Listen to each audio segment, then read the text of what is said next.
Okay, hey everybody. We should be live. So thanks What's everybody for coming. the topic tonight? Print quality? What's so No. yeah, we were talking backstage about paper and some print No, quality we're stuff. done. So, We're done so for let tonight. me We'll know, go right back over to my Lego and continue. just what I let was me know doing. in the comments if you guys want to see an episode where we talk about print quality. And It'll just be you, Roger, talking to I yourself. think it's just going to be me talking to the air, but let me know. Yeah, Andy, it's good to see you. I don't know when Good evening, Andy. I don't know when your switchover is, and you're gonna lose that hour, but it's good to have you for a few weeks anyway. So, I'm Game Master Roger. This is my neighborhood. Today we're talking about death and dying of characters, not players. You know, maybe we talk about that another time. No. But talking about in-game stuff. I don't want to get too dark. And I'm joined, just going around the circle here. We've got Stan Ducato, top center, Jason, top right, bottom right. We got Mothership Matt, and next to him on the bottom left, we got Mike Saxton. How am I always last? Thunderstruck. Well, I'm just going in clockwise order. You want me to do reverse clockwise next time? Yeah. So you're first. First, so I had some stuff come in and I bought some stuff this week, and we had our weekly Shadow Dark game as usual. I think that went pretty well. It did. We had a there was a kid, one of the kids that I'm teaching the class with. He was asking me some questions about how I run, my games at home, and basically it was really interesting seeing some of the questions he asked, because he's got some problem players and things like that, and not really problem players, right, but just issues with players having main character syndrome, and being just taking up a lot of time at the table doing their thing, and so I invited him over to sit in and play with me and talk to the guys and stuff, and I thought he did really well. And I hope he picked up a lot of stuff, and we'll see, we'll see where it goes. But that was a good time. Yeah. And I think, the guys had a blast in the game. Other than that, I was at the pop culture, sale, I guess, event at the pinball, local pinball place, Two Cousins Pinball. And, there's a buddy of mine has this a friend of his who's selling like a bunch of his RPG stuff, and she's gotten to know me to the point now where she sees something that I might like and she comes out with it, and it's like, hey, I set this aside, is this something you'd be interested in? So of course I'm spending more than I should on that, but yeah. So I picked up the One Ring starter set, which is pretty cool. She said it was used, but one of us.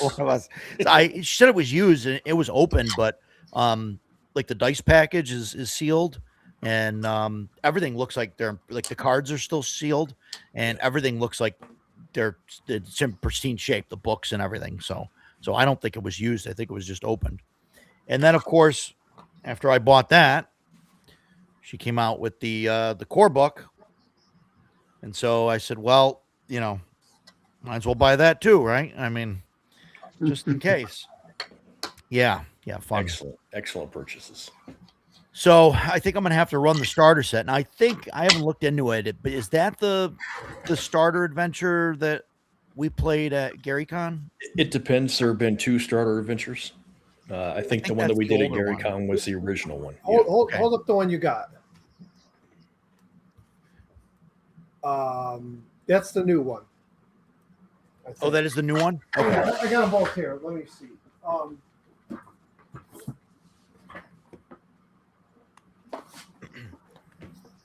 This is the original. Oh, okay. That's the original. That's the new one. I'm pretty sure. Okay. One of them is just hobbits. No, maybe. Yeah. The one we played was. I thought it was the other way around. Yeah, this is the original one with just the hobbits. Yeah. Okay. And then this is the new one. Which one? Overhill and Underhill is the new one. I'm pretty sure. Okay. Yeah. Okay. Cool. So if you which we did. if you played the one with the hobbits, then you played the original.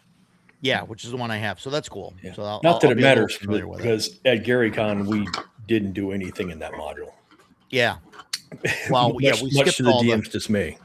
we skipped all the Hobbit stuff and all the travel stuff. And what did you Which do? and then the guy was like, wow, we finished this really quick.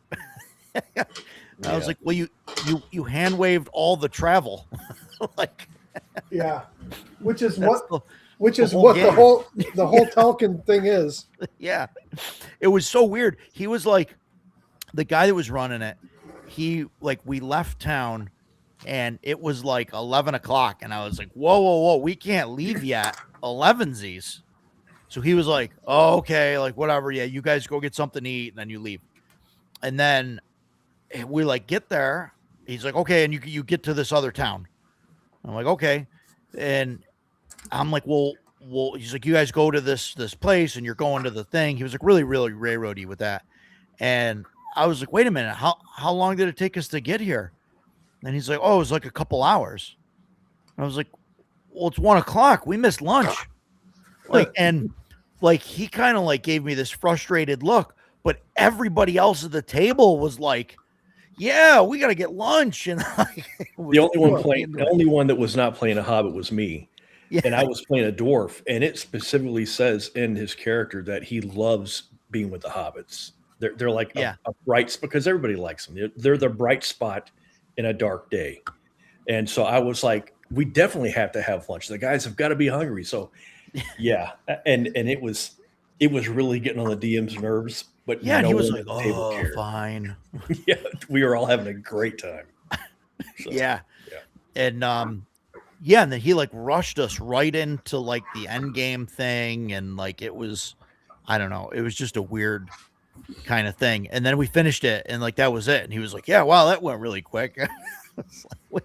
You hand waved all the travel and the eating and like the Hobbit, stuff. So it was just weird. But then Mike, you'll love this. What? I was able to get a message to Mythmere Games in time, and I got an actual book version. Nice. In the right direction. Oh, that's the one that was opened up the wrong way. It was bound the wrong way. They you need to ask for the ones that are portrait, right? Yeah, because I did the same thing. I got the portrait ones. Mine came in this week too. Yeah, the original Kickstarter was only landscape, and so many people complained that they added an option later. But if you didn't know, you didn't switch it, you were kind of locked in. Yeah, and that was where I am. But I messaged them shortly after Mike made me nervous the last time we talked about it, and they were like, "Yeah, no problem. We'll swap it out. So yeah. So I got the portrait books. I haven't really gone through them yet. They look nice. They're decent quality, decent paper, but no, they're decent quality. There's a game master guide, a player's guide. The GM screen's a little weird. I don't know. The art doesn't go all the way. There's kind of like spaces. There's like these black spaces there to the sides of the art, and then there's charts. But there's that weird kind of black space. I'll be honest. I don't know. I didn't back it because I hate to say this, but I don't see much point for it anymore. I mean, it came out at a time when the other books weren't readily available, which they are now. They are. And if it was just a reformatting of it to make it easier to play with, which is how they promote it, that would be fine. But they did change some rules. So if you really want 1E rules that are just, you got to play 1E. Yeah. Right. It's like, it's almost the same, but they definitely changed some things. And some of them might be for the better. I mean, there are some rules in 1E that are just horrid. Yeah. So maybe but like you said, it kind of doesn't matter. Like, because if you want to play 1E, you're not going to play this with modified rules. You're going to play 1E. Well, I mean, there's plenty of people that have been playing Osric for years, but Sure. But yeah, I don't know. It's just one of those things where like the whole rise of the OSR, came about because there wasn't, and there's a lot of talk now about, where is the OSR going to keep going at this point with there's so much out there. Who knows? I mean, there's always room for people to make more games, but there's also a point where you just get a glut of the same type of thing over and over. Sure. Oh, absolutely. Absolutely there is. And I don't know, whether we're there yet or not. I mean, in some respects, I think we are, but like a few years ago, people were saying the same thing. And then Shadow Dark came out and everybody's like, this is amazing. And there's really nothing new in Shadow Dark. I was going to say that. Right, it's not really OSR. Yeah. It's very similarly. It's like written in the style of OSR, but it's not an OSR game. Right. It's No, I agree. I agree. But I mean, it's a hybrid. It's super light 5e. It's like 5e done right. Yeah. Yes. Yeah. I agree with that 100%. Yeah. 5e done right. Absolutely. I don't know. And we'll see, where it goes. I don't know what the next thing is or, what the next big thing is or was, in the OSR more recently. I mean, Arduin had a decent, Kickstarter, but I don't know if that's really OSR, either. So I'm curious to see if Gavin Norman goes a little wild with OSE now that Dolmenwood's done. I know there's an OSE starter kit coming out, a little box set starter set. I'm curious to see where he goes with it. He's also got a new printing of the books coming out, and he's doing away with the classic or whatever, classic right? and advanced. Which I'll be honest, the advanced book has all the rules of classic in it. If you just want a classic, they're right there. You could use it. So I mean, it kind of makes sense to not have two different, product lines splitting your customer base, but I don't know. Well, you know what you're tracking their next big thing, right? No, I don't know what big thing. So May is Demon Month for OSE. Doing a Demon Devil book. Oh, interesting.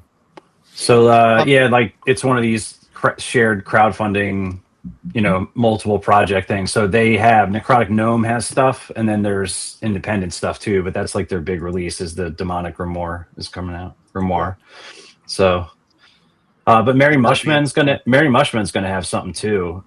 Their stuff's always really good, and then there's gonna be miniatures. So it's a backer kit thing in May. That's like their next big thing. Nice. Oh, cool. Steven Sandy said the same thing about Astonishing Swordsmen and Sorcerers of Hyperborea. Not an OSR. I disagree with that. I think Hyperborea is very OSR, but I'm curious as to why you think otherwise, or what makes it not OSR to you. In the meantime, what else? That's really what I got to show off and what I did. Go ahead, Mike. Did you get the email today for the latest grift? Oh boy, I don't know. I got a lot of emails today. It's the new player's handbook with more new art on it. Oh, yeah. You know what? Yes, what really annoys me about it? I had to look at it, look at all their screen. No, it's listed as a 10th printing. That won't confuse anybody. Reforged just the 10th printing.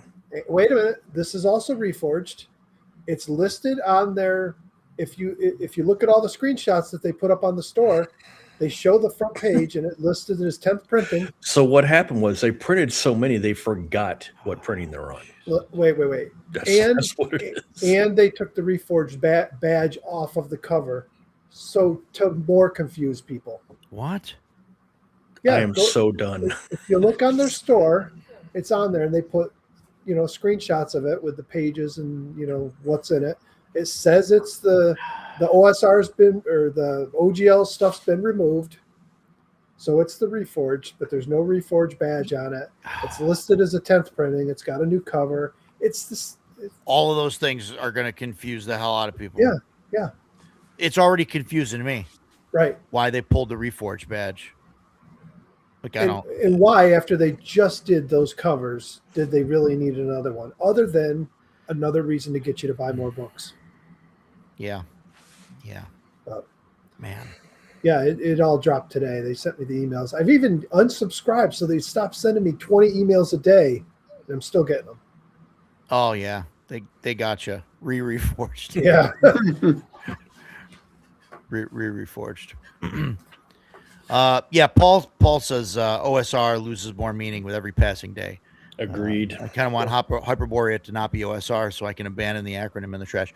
Paul, I kind of agree. I've never really liked the term, OSR, because it's kind of turned into just a catch-all for like everything.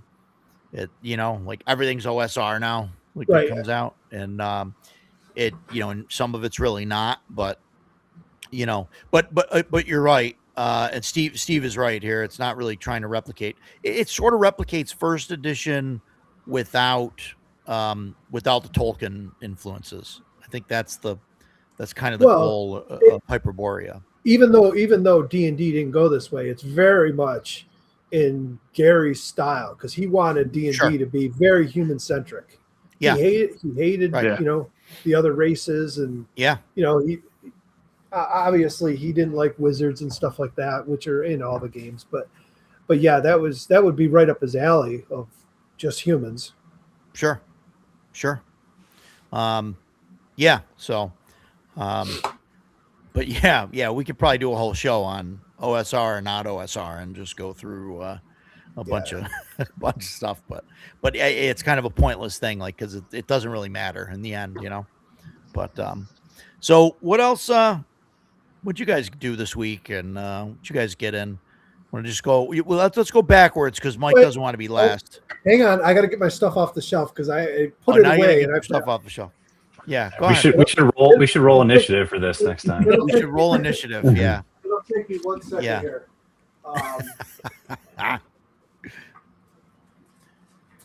While we're waiting, can I go? Yeah. Or is he back? Okay. I'm here. Back. What do you got? So what do you got, Mike? It's nothing great, but the Druid's Handbook that I wanted. There you go. Beautiful condition. I got it for $18.50 on eBay. So don't let anybody tell you can't get deals on eBay. And just more to add to my collection. Dungeon. Nice. Dragon. That's all. Not just any I like particular issues for like a reasons or anything in those, or just they were just issues I didn't have, and they were like $5 each. So I grabbed the 4 of them, and I went and checked my collection to see if I had them or not. And I have this stuff in PDF like everybody does. It's widely available. Yeah. But I like them like this, because when I'm bored, sometime I'll just pull one out and just sit down and read it cover to cover, like I would have back in the day. PDFs, I'll go through them like, hey, Dungeon, I want to run an adventure out of it. I'm going to grab the PDF, pull it out, and just print that adventure, staple it together. But I like these for reading. So as long as I can get them cheap. When I see them up for like $15, I don't want it. But yeah. No, I hear you. That, and I got a big binder full. I was showing Ducato, because he's actually the one that turned me on to Shadowed Keep on the Borderlands. Yeah. Little did I know that there's so much more to that stuff from Raging Swan Press. There's a whole campaign setting there, tons of stuff in the area. Yeah. It's so my plan is to, my homebrew, I was kind of unhappy with the way it had gone over the last few years, and I kind of wanted to scratch it and start over.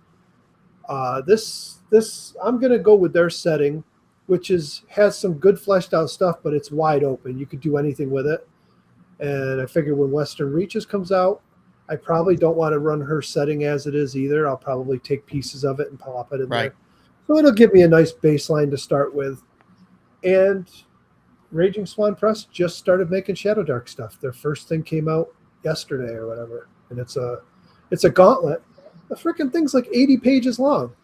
It's a big adventure. So I haven't even read it. I just bought it earlier and printed it out, and we'll see. But they're promising to do more, which is nice. Yeah, that's cool. And they sell printed copies of this. You just figured it was worth it to.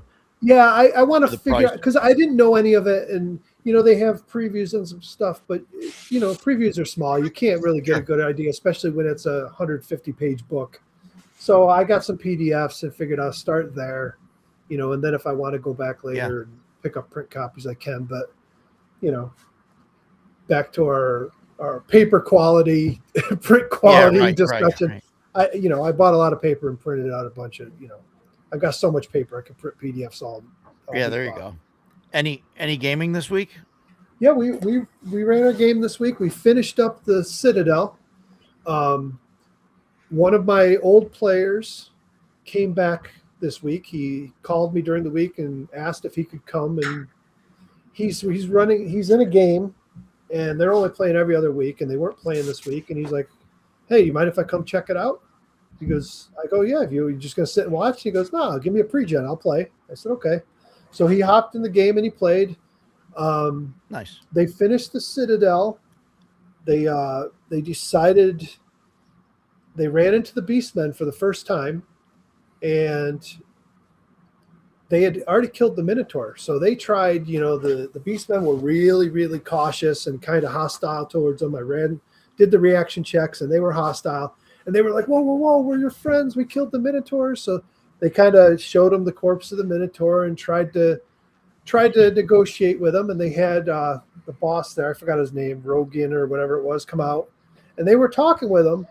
And then one of the players decides, "Hey, I'm going to kind of walk over in the middle of them and talk to him, and I'm going to cast sleep." Oh. And he did it, and he failed. And Oh, man. I said, "Roll initiative," as they lowered their spears. And then 3 of them died, and 2 of them escaped. And that was the end of our campaign. We were finishing it up anyways because we're starting over fresh. That was just four sessions to try it out. And everybody likes it, so they want to keep going. And cool. Pete Flagg, he's going to be running some games at Concoction, Shadow Dark, and he's never DM'd before. So I'm like, you know what? How about you take over DMing for the next 2 months? You run a game. I'll help you out with anything you need, and we'll see how it goes. So I'm taking a break, and I'm planning my next campaign. That's why I'm reading up on this stuff. But it looks like I'm sticking with Shadow Dark. Nice. When was the last time you were a player? Oh boy. Boy. In an actual, who was president? Who was president last time I was a player? Probably the last time I was a DM. Nixon. I don't know. It's probably been at least 15 years. Wow. And the problem was it was right when I had come back to gaming. I'd been away for a long time, and I came back, and the guy that showed up this week, he was the one running the game, and he was like, "Hey, we run a game every Sunday." So I joined them. They were playing first edition. I made a ranger, and I played for a while. I was up to sixth, seventh level when the campaign ended. But at that point, he asked me to DM, and he wanted to take a break. So that was it. I mean, and I've been DMing again since. There you go. Yeah. So, yeah, it's been a long time. Cool. It'll be fun. Yeah. I already told him he's allowing us to play some. He's not adding everything, but we're gonna bring in the Ranger, Paladin, and Bard. And I was like, "I'll play a Paladin." He's like, "Are you sure?" I go, "Oh, hell yeah! I'm gonna be that annoying Paladin that keeps everybody else in check." Nice.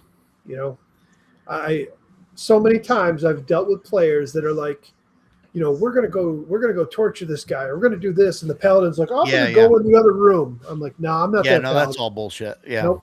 I said, "I'm gonna play it like it should be and keep you guys in line." Yeah. You might hate me for it, but let us know how it goes. it'll be fun. Yeah. Matt, over to you, buddy. What have you been up to? Yeah, I did actually get some stuff in. So you already talked about Osric. I got that, which I actually kind of totally forgotten about. So it just showed up, and I was like, "Oh, neat! I remember putting money towards this at some point." The big one that I know I told you about was this finally came in. All the Pirate Borg stuff, which was super excited about. And I didn't bring it all. I mean, it was so much. There's like dice and I got like the big water map and like there's so much stuff came with it. So I'm really excited to dig into this. I got to find a time Did they ship it all together? Yeah. No, I order my stuff like a normal human. So I got all my things one convenient package. It was a lot though. I mean, it was heavy. There was a lot of stuff in there. I mean, I added in a bunch of extras, but I'm pretty excited about digging into this. So that's going to be a fun one I got to switch some of my upcoming stuff over to this from some of the other things I've been running. And then just kind of like random coincidence, I bought these cheap from somebody secondhand to have some. Yeah, are those aren't they're the drive-through RPG ones. Yeah. But that's, I don't know. I got those, and then I got Swords and Wizardry. I've kind of wanted to get for a while. It's on sale cheap. It's like if you buy it from Frog God, it's $30 for the box set plus the supplement pack. I think the shipping is probably more than the stuff you buy, but so I don't know. I got a whole bunch of old school stuff I'll probably never use, but that's fun. It's fun to have. Pirate Borg is probably the one I'm most excited about. And then I did run some other ship and some Morkborg, not stuff that you guys have played, but stuff I've run before. So I think Graves Left Wanting is starting to become one of my favorite Morkborg things. So I'll try to run that for you guys sometime. It's pretty fun. Yeah. Cool. Yeah, that'd be awesome. Yeah, it's actually like a blast. So they designed it to run like when you have a TPK, like your party basically wakes up in a graveyard. Cool. And they have to figure out how to get out, but you can run it just as a one shot. So it's pretty fun. Yeah. So that's fun. Yeah. Bring that up later. Yeah. Well, that sort of thing will come up. But what you get any gaming in this week? Yeah, that was it. Just running a couple of motherships, ran a couple more Borgs over the last 2 weeks. Yeah. Cool. So cool. It was fun. Cool. Yeah. Fun times. So what do you got, Jason? You're excited to jump in there? Yeah. First, hey, Edgelord, thanks for joining us. I knew that was directed at me. I had no doubt. So Stephanie, my wife, Stephanie, she backed a Kickstarter for a game called Pirates of the High Teas that she saw at PAX the last time we went. Okay. It arrived earlier. What did it say? Tuesdays. I think it came in Saturday. She's super excited to play. It's a really cutesy board game that I will play with her just to make her happy. I have no interest in this game. However, she has learned well from me that if a game comes with cards, you put it in sleeves. So I gave her a bunch of the sleeves that I had, so she got busy doing that, and I had to go to a local game shop to pick up some tarot card sleeves. And I had planned on just going in and getting these sleeves, and I'm just going to walk in, spend $10 and leave. But I walked in the door, and this was right up front. Oh, boy. I am a huge fan of Stardew Valley. So I saw it, and I was like, well, there's $70 out the window. So is my teenage daughter. Yeah. You can talk all the shit you want. I don't care. It came out right as I was retiring, and I needed something that was going to help me relax. And Stardew Valley is the most relaxing video game I have ever played. I absolutely love it. I have it on PC and Xbox and Switch, as a matter of fact. So there. Anyway, I absolutely love it. So I got the board game, and I have not played it at all yet. I just got a boatload of pieces to it. And I know that as soon as I move that box, those pieces are just going to be completely scrambled. But whatever. So that was my big find. Had a great time playing Shadow Dark. I switched over from my scout. I'm playing a soldier now because we needed a tank, and the soldier's a very good tank class. Having a good time playing with him. I didn't get to use the advantages that I wanted with him. That's just where are these classes from? From Chubby Funster's Player Companion. Yeah. Great stuff. Big fan of the book. I don't have that one. I have the DM Companion. I'm gonna have to pick that one up. It's worth getting. There are some errors that we found. We talked about that last week. And by the way, I emailed Greg immediately after the podcast. I was like, dude, I'm really sorry. I didn't mean to ambush you with, oh, we found typos. And I was like, later on, I still feel like a jackass. And he emailed me back the next morning. He's like, no, man, don't apologize. It's great. I'm glad you're pointing this stuff out. So I was like, okay, good. Yeah, I don't want to burn that bridge. Well, I'll have to ask him before I buy it if there's a new revision coming out, because I bought the Shadow Sun book, and then as soon as I posted it on Twitter, he replied that, oh, there's an update coming soon. I'm like, oh, I would be surprised. The errors that I pointed out to him were pretty large, so I would be really surprised if he didn't. The equipment list, the armor list in particular, has some big question marks that Roger and I were discussing. But even with the errors, it's still, I mean, there's like 30 new classes in it, and they're all complimentary. I mean, they're great classes, man. So anyway, I really, in fact, I told Greg in the email, I'm happy that we're playing Shadow Dark. I like the system, but the basic 4 classes just don't appeal to me. I don't just want to play those classes. So getting his player companion in, for me, I was like, oh, cool, new juice. I'm happy with this. Some of the players were making me want to pull my beard hair out Sunday. At one point, I almost packed up my stuff and left because I was very frustrated. Oh, wow. But things got better, and hopefully people learn lessons. They didn't. We never seemed to, but whatever. But we had a great time. We got experience. We got loot. I still rolled shitty on the carousing table like I always do. Doesn't matter. Great time. So it was a good weekend. My Stardew Valley board game made me very happy. So full steam ahead. Hey, Jason. Yes, sir. Back to Stardew Valley. It does look fun. The more you get to know me, the better you get to know me. You'll realize I am that guy that twists screws. Oh, no, all the time. I am not taking that personally. Dude, I was in the Army.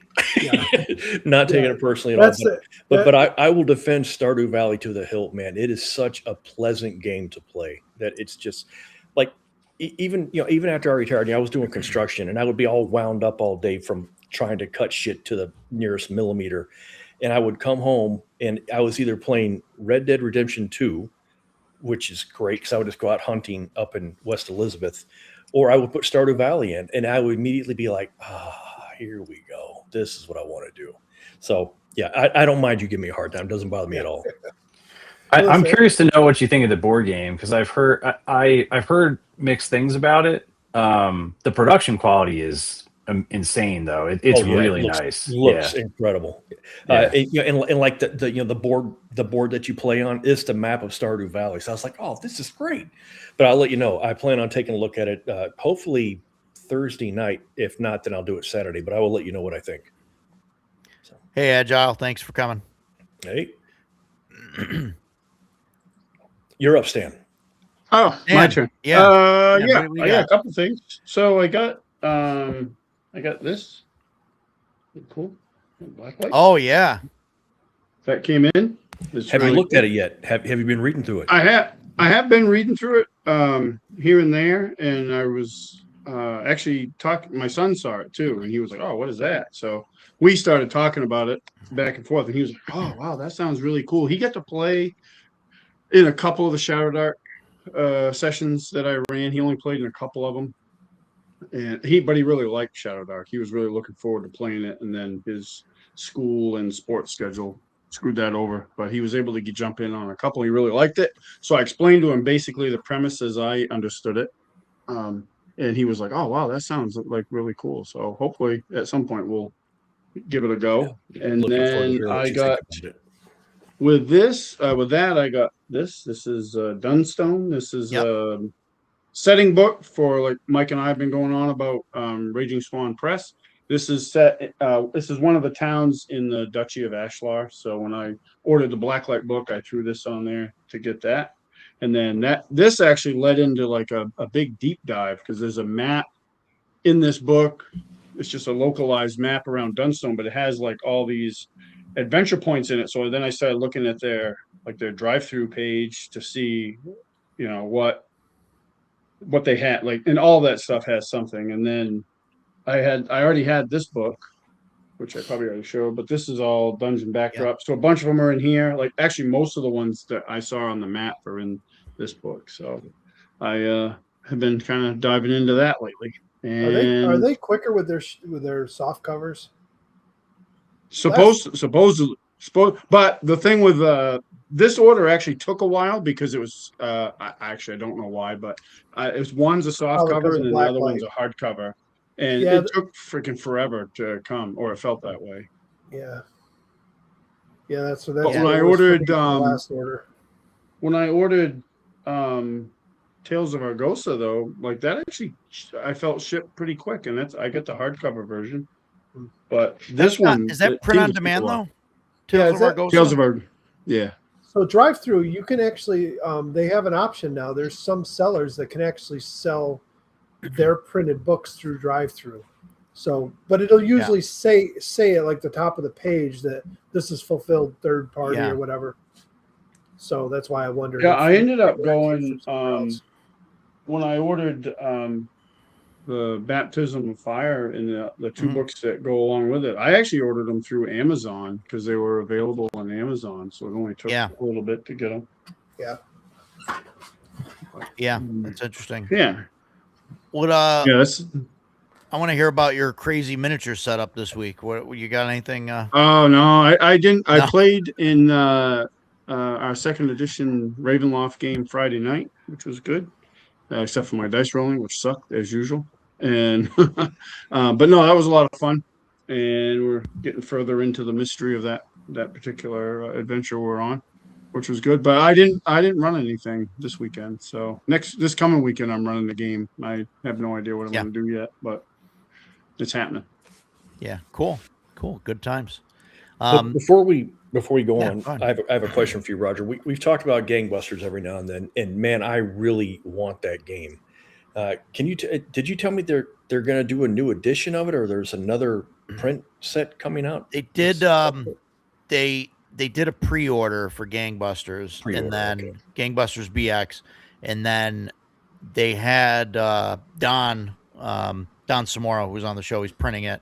He had issues with the printer. There was a fire next door or whatever, and they had flooding and all that. So some of the printing got delayed, and they're just now fulfilling the people that pre-ordered it. So after that's done, then we might see it on open market. Yeah, so it should be on the open market. And I'm going to WizardCon next month, so which is Don's. If he's got some copies, pick one up for me, definitely. Yeah, thank you. Yeah, definitely. So that's hopefully pretty cool. I've kind of flipped through it. Obviously, I mean it's exactly what it says on the cover. You play as there's mobsters and cops, and you're in the 20s. Yeah, I mean they'll never take me alive, coppers. Yeah, so that might be fun to do something with that. I really enjoyed running Blacklight, and I mean which is strange because usually I don't go towards like the Call of Duty or modern kind of games, but I think because it's kind of that, like I could do whatever I want with it type of, you know what I mean? Absolutely. It's not like, oh, we're going into combat and it's like we're going to war with somebody and there's other covert ops guys, it's whatever. Mm-hmm. It's like, no, you guys are going to Ravenloft today with we're gonna go shoot up Strahd with machine guns. Like, I like that it had amazing to me. I like that it has a variety of classes too. Like I didn't really know. Other than what you guys had talked about. There's like 13 classes, I think. Yeah, so you could design it around, like it doesn't specifically have to be like 100% like military team. You could have this really weird Shadowrun style group that everybody has their specialty, and then you go deal with whatever the problem is. Yeah, when we made our group. In fact, Roger even put into the Discord channel we use, don't use this class and don't use this class because they're really NPC-esque and we don't want to deal with that. What does Joe do? He picks the most NPC class of NPC classes. And I was looking at it and I'm like, dude, why are you doing this? 10 minutes into the game, Joe's like, well, I've got this ability that lets me ask for a favor. Can we get an upgrade to the Humvee? Can we get a weapon on top? And I was like,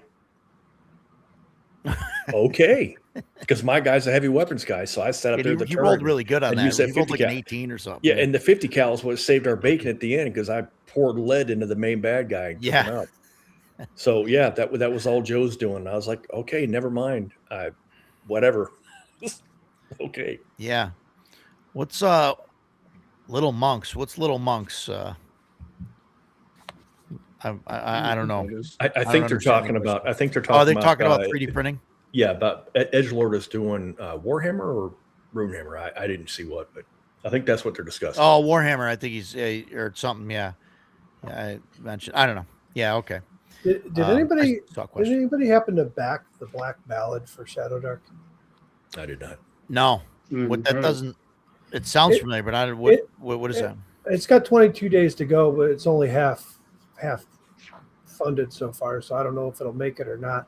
It's weird. It's a hardcover book with a campaign that basically once you die, then you get a chance to go and deal with death and either come back to life, or there's a whole campaign you can play through. Really? It might be interesting. I'm not sure. But I don't know if it's going to back or not. I mean, the PDF itself is $35.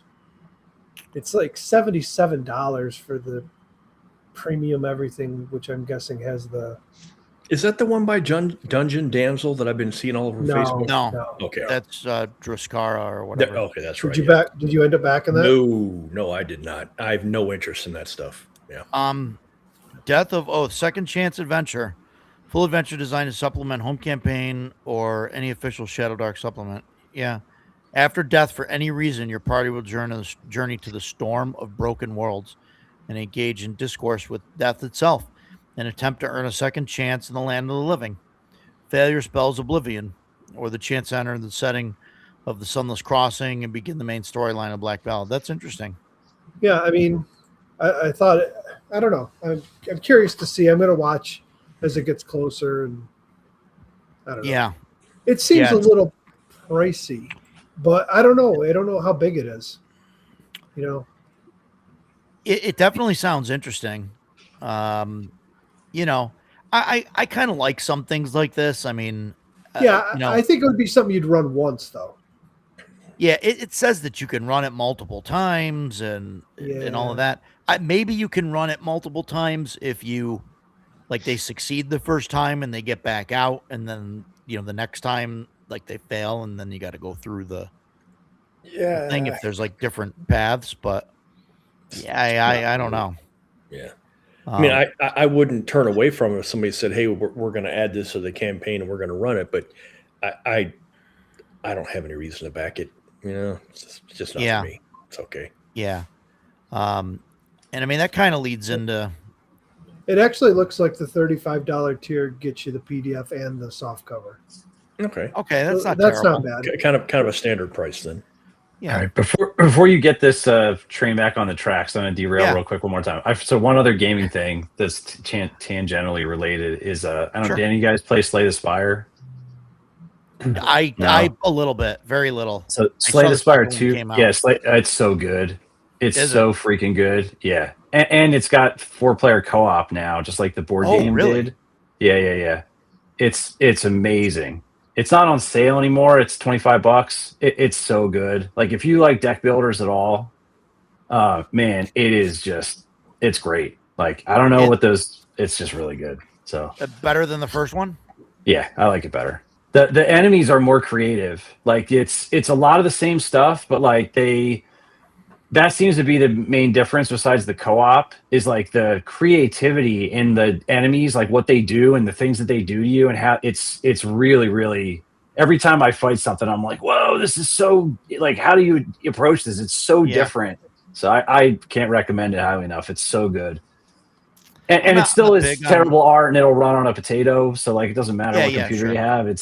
So, but the gameplay is so good. I played the first one a handful of times, and I don't know if it's worth it for me to buy it. The second one, unless I play it. Like, it gets old for me really quick. Yeah. Of having to start over and like go through it again. Sure. Like, it was a few times it was like fun, and then it's like I'm doing the same thing over and over again now, and to get back to where I was or whatever. And it's just like, okay, whatever. Yeah. No, I hear you. So, but yeah, I mean, maybe if it goes on sale again, maybe I'll buy it. Yeah. but I don't think it's worth the co-op is really cool too. The fact that you can play with other players like really kind of opens it up too, which is cool. So yeah, and that's on Steam. On Steam, I don't know if it's that, like the first game came out on everything. It's on like iOS and Switch and everything. I don't know if because it's still in early access, so I don't know if it's out on anything besides PC yet. Yeah, it's not going to be out on Switch till like 2027 or 2028 when it comes into full release, I guess. But yeah, interesting. Well, if you see it go on sale again, let me know. I'll let you know. Yeah, and I'll. Cool. All right. Sorry for the last. No, you're good. In a last derail there. It's gaming. The whole point of that game is to die, right, at some point. So it's Actually, yes. So in a way, I was on topic. Well done, Matt. So death and dying, right? I was kind of thinking about this a couple times, right, over the course of my gaming career, and thinking about it more recently with running my campaigns the way that I do, and obviously death is a thing that happens, right, with characters, and I think the death and dying mechanics really are what show what type of campaign or what the tone of the world is, right? Like if you look at looking at 5th edition or 5.5 now, with the death saves, and obviously like that, to me, like that means it's more heroic fantasy, because it makes it, that's not the only thing, right, but it makes it difficult to get killed or die, in contrast of something that would be considered like grimdark. It's death at 0, as soon as you hit 0 hit points, you're done, and then Shadow Dark obviously falls a little bit above grimdark, where you get the not much. counter. It's very easy to die. You're right, but you get a counter. And you know what, Mike? I listened to Decado, and you tell me about these deaths and stuff, and man, my guys, they roll the death timer, and yeah, we've had a few deaths, but they roll a death timer, and it's like, okay, it's curtains. We're in the middle of a battle, and then one person on that last round is just like, yep, I'll try and revive them. And it's like, boom, 19. Or like yesterday, we had a hopeless cause, and he had 1 round, and he rolls a natural 20, and he pops back up. Well, he chose not to pop back up. He's like, no, I'm staying on the ground, because they're in the middle of combat, and he was kind of separated. But it's interesting. The luck that we've had is, it seems less grimdark than the stories that I've heard from you. Well, this week, I will tell you, this week I was on fire rolling. I think I did 4 critical hits this week, 4 natural 20s. Wow. In combat. Pete he was playing a wizard, and he went down a few weeks ago, and when they were fighting the Minotaur, and he went down, and he has no con bonus, and he rolled each time this week and last week, and he got a 1. So he had 1 round. Yeah. Which is actually 2, because on your first turn, you roll that D4. Your second turn, you roll to try and get yourself up. Right. So he actually had like two chances for people to try and get him up. And the first week, nobody was able to get him up. He had 1 round. So when it got back to his turn, it was like, okay, make your roll. If you get a 20, you're up. If you don't, you're dead. Doesn't he roll a 20? Gets up. There you go, yeah. Magic missile into the back of the Minotaur, who's now moved away from him, and kills him. And everybody's cheering, and it was great. Yeah. This week he went down. He had 1 turn. 1 guy managed to get to him and failed the check, and it came his turn. He failed the check, and that was it. And it's one of those games where it can be a domino effect real fast. As soon as 1 or 2 players go down, the rest are going with them. Yeah. Yeah. Yeah, it's interesting. Like, I mean, I definitely like that. I mean, the Shadow Dark method of, so many rounds. I don't like death saves and all of that. I mean, it really just makes it so that it's really difficult. Because, I mean, for me anyway, right? Like, I think you need the fear of death in the game. Yeah. And in order to have the fear of death, it has to actually be possible. Right. So, I mean, yeah. I mean, otherwise, what's the point? And I know there's some games, that I've played that have, what's the game? There's one where you can like choose, like when you go to zero, you go unconscious or whatever, and then you're like out of that scene. But then like you can decide narratively whether, hey, am I dead? Do I have an injury? You know what I mean? Type of thing. And I mean, I don't know.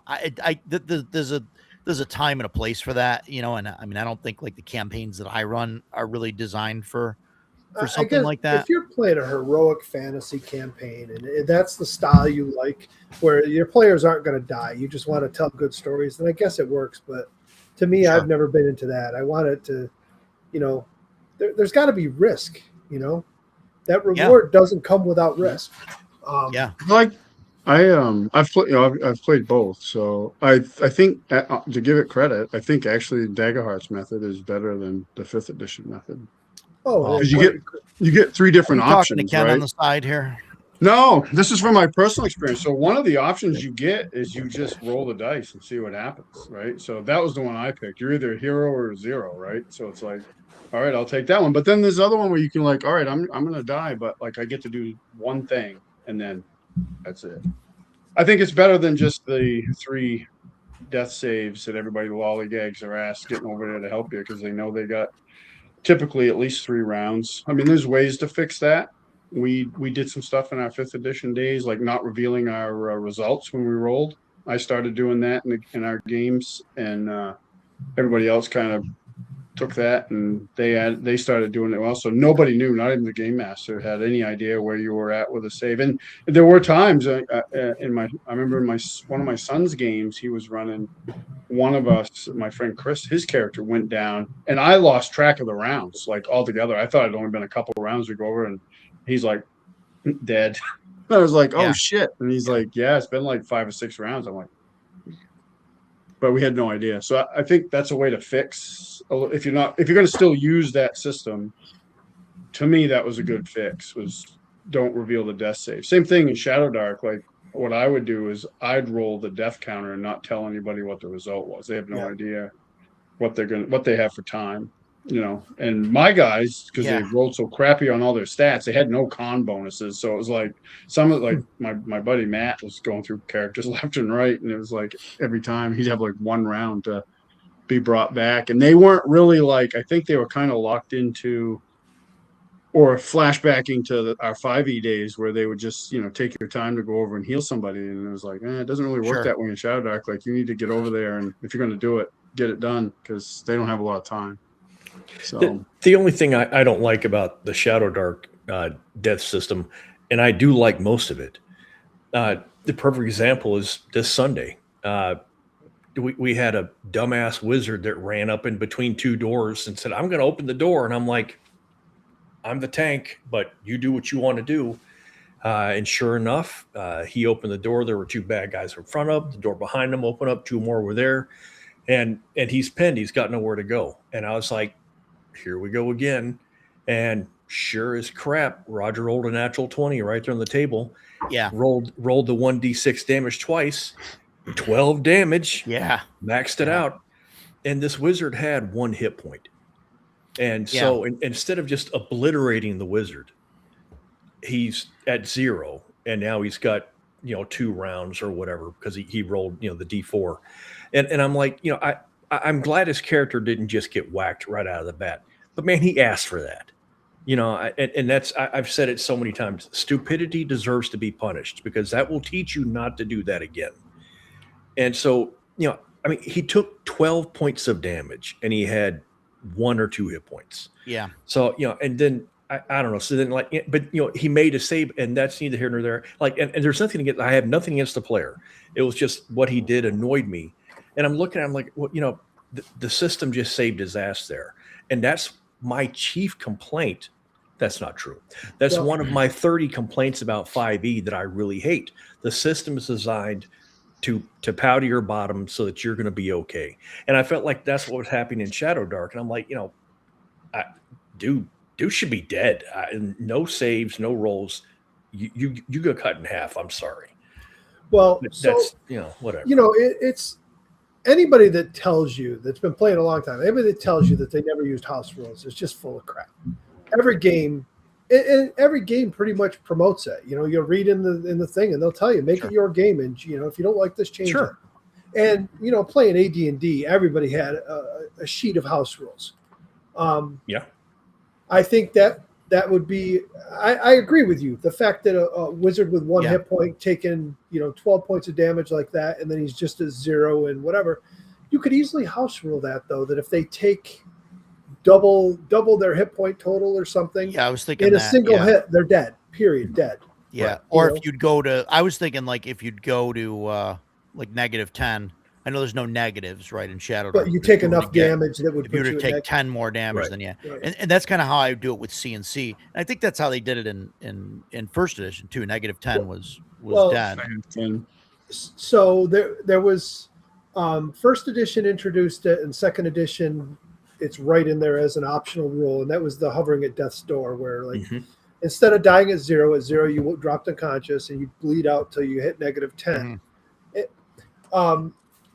As somebody that played, you guys all know I love second edition. I've played it since '89 when it came out, almost exclusively for most of that time. After playing Shadow Dark, I got to tell you, I love the fucking death and dying system in Shadow Dark way more than second edition now, because we always played with Death's Door, and player death was less common because you might go down at -1. And you've got like 9 rounds for somebody to get to you and bandage you. And there were no rules for bandaging. It's not like you got to go and roll a DC 15 like you do in Shadow Dark to stabilize. So I like it. Shadow Dark, you have 3 ways to get back up. One, you roll that 20 yourself and get up. Somebody else has to roll the DC 15 to stabilize you, and you're still unconscious but alive. Or somebody heals you. And healing's not a guarantee. You could roll that roll and fail it. Our cleric failed it, lost his spell. That's exactly what happened. We had four character deaths in the Lost Citadel, which, and it wasn't all at once. I mean, we had one death last week, and then we had 3 deaths. Yeah, 3 deaths this week. It is what it is. Yeah, wow. But they all loved it. They loved it and wanted to keep going with it. We're going to introduce some things like this. I showed you this before, the learning and skills.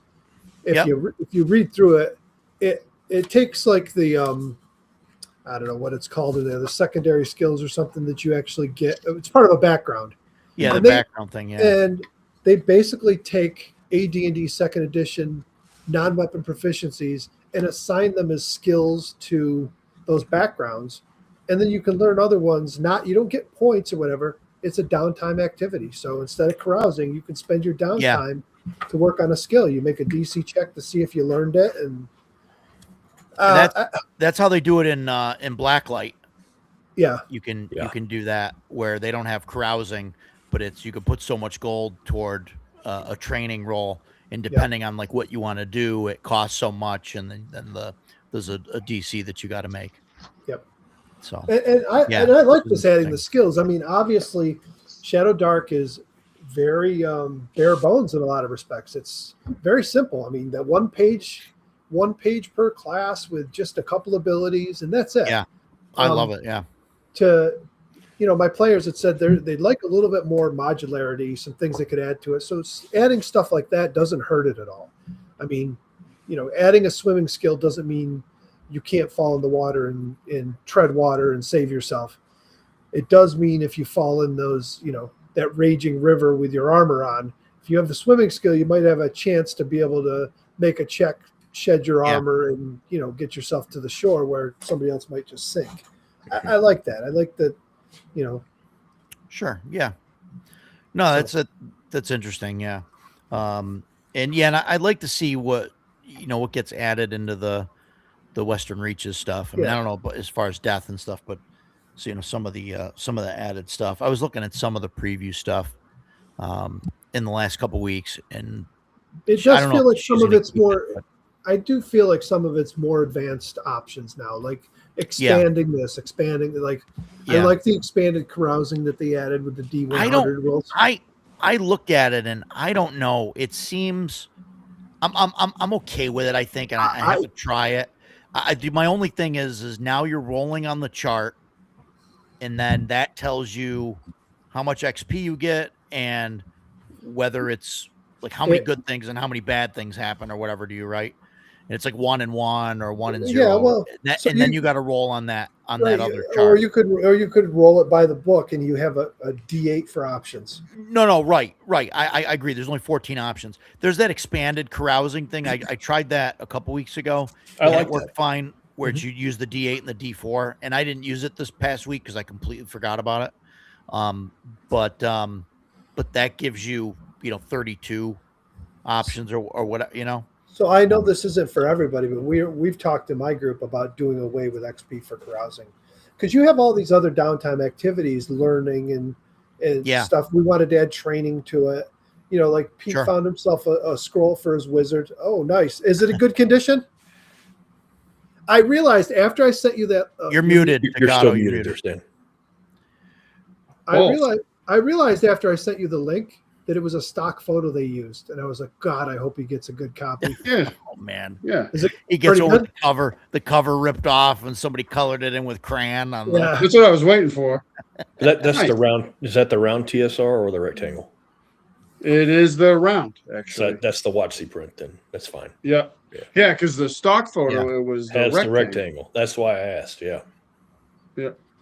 Yeah, that's good. That's not a bad thing either, Steve. To give them negative. So at level 1, they go to -1. I think DCC is like that, right? You can go to negative of your level before I don't know. You're dead or no. You're the DCC expert, man. Yeah, I know. Do not know. I know, and I was sure of that until Matt started giving that look of he's not sure what I'm talking about. So no, I think it's no. If I recall, it's you have your level in turns for someone to bring you back up. Oh, okay, that's what it is. Yeah, so if you're 4th level, you have 4 turns for somebody to bring you back up, and then if you're negative, you die. If that doesn't happen, you die, and then there's the luck roll for the roll of body to see if you come back with some kind of permanent injury. I think that's what it is. I'm sorry, I was like trying to too many rule sets. I'm pretty sure that's what it is for DCC. Yeah, no. Now that you're saying that, I think that you're right. And I know like Morkborg does. When you die at 0, you roll on a chart. You become broken. It's if you go exactly to 0. So if you go to exactly to 0, you roll on the broken table, which you can still be dead. And then if you go negative even 1, you're just dead. Negative, okay, is dead. I do kind of like the broken chart though. Like I wish like there was something like that in Shadow Dark, where like if you would have gone below 0 and you get revived, like that, you're not just, I'm healed, I'm at 1 hit point, I'm at 100%. Like I'd love to roll on the thing and say, hey, okay, you've got a broken leg now, you're out for a week, or whatever. Yeah, there you go. Yeah, there's those. I think this is actually from the Western Reaches stuff, because I have a bunch of stuff printed here that I think came out of there. That's the Palladium system did something similar. They've got the structural damage capacity, the SDC or MDC if you're playing Rifts, and then there's hit points. Your SDC is you get shot. You're okay. Keep going. Once your SDC is gone, you're down to hit points. Your armor's broken. Your leg is broken. You've got a concussion. I like that system. I like that sort of thing. You can take a beating, but once you've taken too much, it starts to affect you. One of the coolest parts of Cairn is at 0, there's a scars. If you go to exactly 0, there's like a scars table that you roll on, and there's some good outcomes and some bad ones. And it frustrates me that it only happens if you go to exactly 0, because it's one of the cooler things in the game, that table, and it doesn't happen that much. Right. I think that should be a table like that. I would apply it to like a crit. You get a natural 20, maybe you roll on the scars table. I really like the DCC crits. I'm gonna have to look at it. The tables? With the tables. Jason I know doesn't it's like another them? table It's to roll on. They're interesting. It isn't that I don't like them. It's just it's another table to roll on. Yeah. And DCC has so many tables that for me it's when Roger and I first met, we started playing. He introduced me to DCC. I had heard of it, of course, but I'd never played it.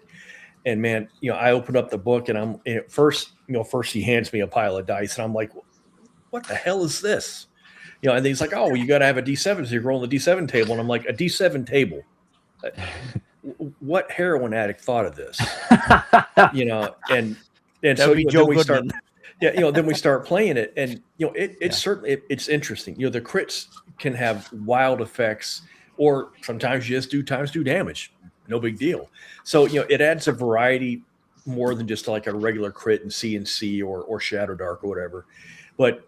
Again, it's another table to roll on, and then if you're higher level, it's a different table to roll on. And I'm like, oh, they're also my only issue with them really is that they're too specific. They're very specific in like the outcome they explain, and it's like a lot of times it has nothing to do with what's actually happening in the combat. That's the only thing that hurts me. I like the ones where, like, one of the things I like about Mothership is like it has the wounds table is specific to the type of wound that's happening, and then you're rolling like the severity and location. Yeah. So you're not going to get like shot and then have some random thing like, oh, your leg broke, like, which I guess could happen if you get shot, but what I mean? It's not like a blunt force trauma injury as a result of being stabbed. You know what I mean? Like they try to align it with what's actually happening. DCC doesn't do that at all. One of them, I think it was Weird Frontiers maybe did that. They separated the crit tables to weapon type, whether it was a firearm or a piercing or slashing or blunt. Second edition did that with the player's option, the combat and tactics book, and they had table after table after table, depending on what type of what type of attack versus what type of armor, or if it was natural. It's a bit much, I think, but I mean, some of it's cool, but obviously, now when you got to look up a table every time, you're going to slow the game down. So we got away from crit tables, and we're just using Shadow Dark as is, that a natural 20 is double damage, because I actually had to explain it to the players because they didn't seem to get it. They're like, oh, we like the charts. I go, we can use them if you want. I go, but you got to realize that you guys each control one character, and you roll, one roll per round. And I've got 6 characters, and I'm rolling 6 times around, and you just watch me roll 4 natural 20s in this combat. Now, imagine if we had a fumble or a critical chart. You guys would be hurting. It's bad enough you're taking double damage. But that double damage, I could roll 2 once, I'm still a huge fan of the way that George Hardy does it. If you roll a critical, you roll a natural 20, you max weapon damage, and then you roll the weapon damage again, and you add it to that. I like that. We did that for a while. Sunday, I got my 1 natural 20 of the night, and sure as shit, what do I roll for damage? A 1. What a surprise. Yeah. Oh, it was just so frustrating watching my crit damage. Something like that. Something like that. If you want to talk about it next Sunday, if the group wants to do that, I am fine with doing that. I would say the same thing I always say. It works both ways. Right. Yep. And you just got to remember that maximum weapon damage in Shadow Dark with lower hit point totals, you give them that maximum weapon for 1 and then roll another, it could very well drop a player in a hit. Yeah. Yes, but in Shadow Dark you go to 0. Right. And that's what we were talking about earlier. I do think Shadow Dark is harder to get players up, though. I agree. And back, when I first started talking about it, I liked the system. I like that system. I like that it's I've been taken out, and I have 2, hopefully 3 rounds for somebody. Please roll a good in check. Somebody gets lucky with that roll. Yep. And the question is, I mean, with other types of checks, generally it's accepted that you don't have players roll something more than once. You're trying to look for a secret door. You're not going to just keep standing there and rolling. Right. You allow people to keep trying to get a player up, or do you give them one opportunity? I allow people to do that because generally when it happens, it's in the heat of combat, and everybody that is going to try and take time to do that's like less swings on the enemy or whatever. I mean, I'm okay with that. Yeah, as far as doors and stuff go, and finding secret, like. Yeah, I generally don't do that. You found it or you didn't. For me, more rolls on a dying character. If you're in combat and somebody gets shot, the medic runs over. He's not like, oh, I can't help him, can't try again. He's going to keep going until the guy's dead or he's patched him up and saved his life. So that's how I look at it. So more rolls doesn't bother me at all. I never liked what Stephen Kennedy just posted there. The whole confirmation of a crit. Confirm the crit. Like you rolled and then you got to roll again to confirm it. Yeah. I was always just like, listen, let's just play, figure out how you want to handle the crit. And that's it. If you roll the 20, you got it. Because there's nothing worse than you get the player that's all excited because they rolled a 20 and then they don't confirm it. So the only modification to what you're saying that I did for my 3.5, 3 and 3.5 games was that a natural 20 would be a crit only if it actually hit. And I think that was something that was important in 3.5 because that was before the whole bounded accuracy thing. So you would have you'd have like a dragon or a high level thing that would have like an AC of 30.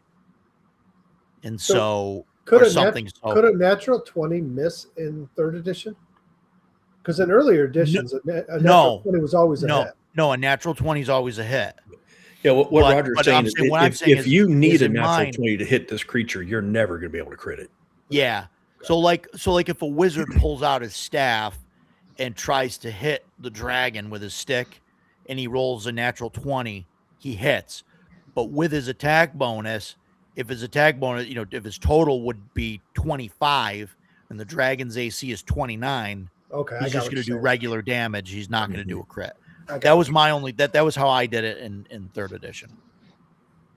And then I would double it. I would double the number. Now I'd rather have people roll dice. I don't give out too many crits. I mean, you're basically picking a rule from one edition. That's it. I mean, because I don't know of any other game that ever made you confirm crits. I mean, if you like it, that's fine. But I don't think I'm giving out too many crits. I'm playing by the book. I'm with Mike on this one. Yeah, a natural 20 should just always be a crit. I'm with Steve. I'm not usually the dissenting voice, but with Mike. Oh boy. I like verifying crits, but I also do the same roll with fumbles. If you roll a 1, roll again. If you fail to hit again, then you have fumbled. If you fail to hit, or if you hit, like if you don't verify the fumble, you missed and you don't drop your sword or whatever. Yeah, and obviously, Steve, that's your table. You do you, man. Right, Steve. If I came to your table, I'd play it by your rules, and I wouldn't complain about it. That's the way it is. I never played 3rd edition, so we never played by those rules, and to me, it just seems odd. Yeah, because every other edition, even 5th, did it different. They only carried it over for 3 and 3.5. Yeah, it always felt in 3.5, like with confirming the crit, it sort of felt it sort of felt like saving throws do at higher levels in C&C. It's either you're gonna do it or you're not. Like that's how it always felt to me. Like if you crit, and you get to the point where it's like, okay, I crit a low level an orc or whatever, and it's like, okay, I'm gonna roll to confirm. Like, of course I'm gonna hit because his AC's 12 and I got a plus 15 to hit. Like, you know what I mean? Like, why are we even, doing this? But then you've got some, higher level stuff, where it's like, okay, I'm never gonna, in order for me to crit, like I'd have to roll, to confirm it, I'd have to roll a 16 or better anyway, to hit something that big. So it was like always like a feel bad kind of thing. So that's the way we did it. Yeah, 20 was always a crit. But you just mentioned George Hardy. He was messaging me yesterday on his way back from GaryCon and said he wasn't feeling good. And he messaged me this morning and said he's got flu A. Oh, I wonder how many people walked away from GaryCon with Con Crud. Dodge that bullet. Oh. Yeah. Well, Flu away. There's probably a ton of people with that walking, tight quarters. So, yep. So, yeah, it's interesting. I guess Steven says he's running BX and Hyperborea. Yeah.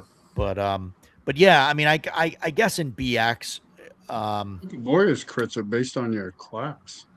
Yeah, because you roll a D6, and then it tells you if you get like a 6 times 3, or I'm thinking about adopting. I just had Hyperborea out yesterday. I'm thinking about adopting their healing to Shadow Dark because I use it. I mean, the healing of overnight, you gain back everything.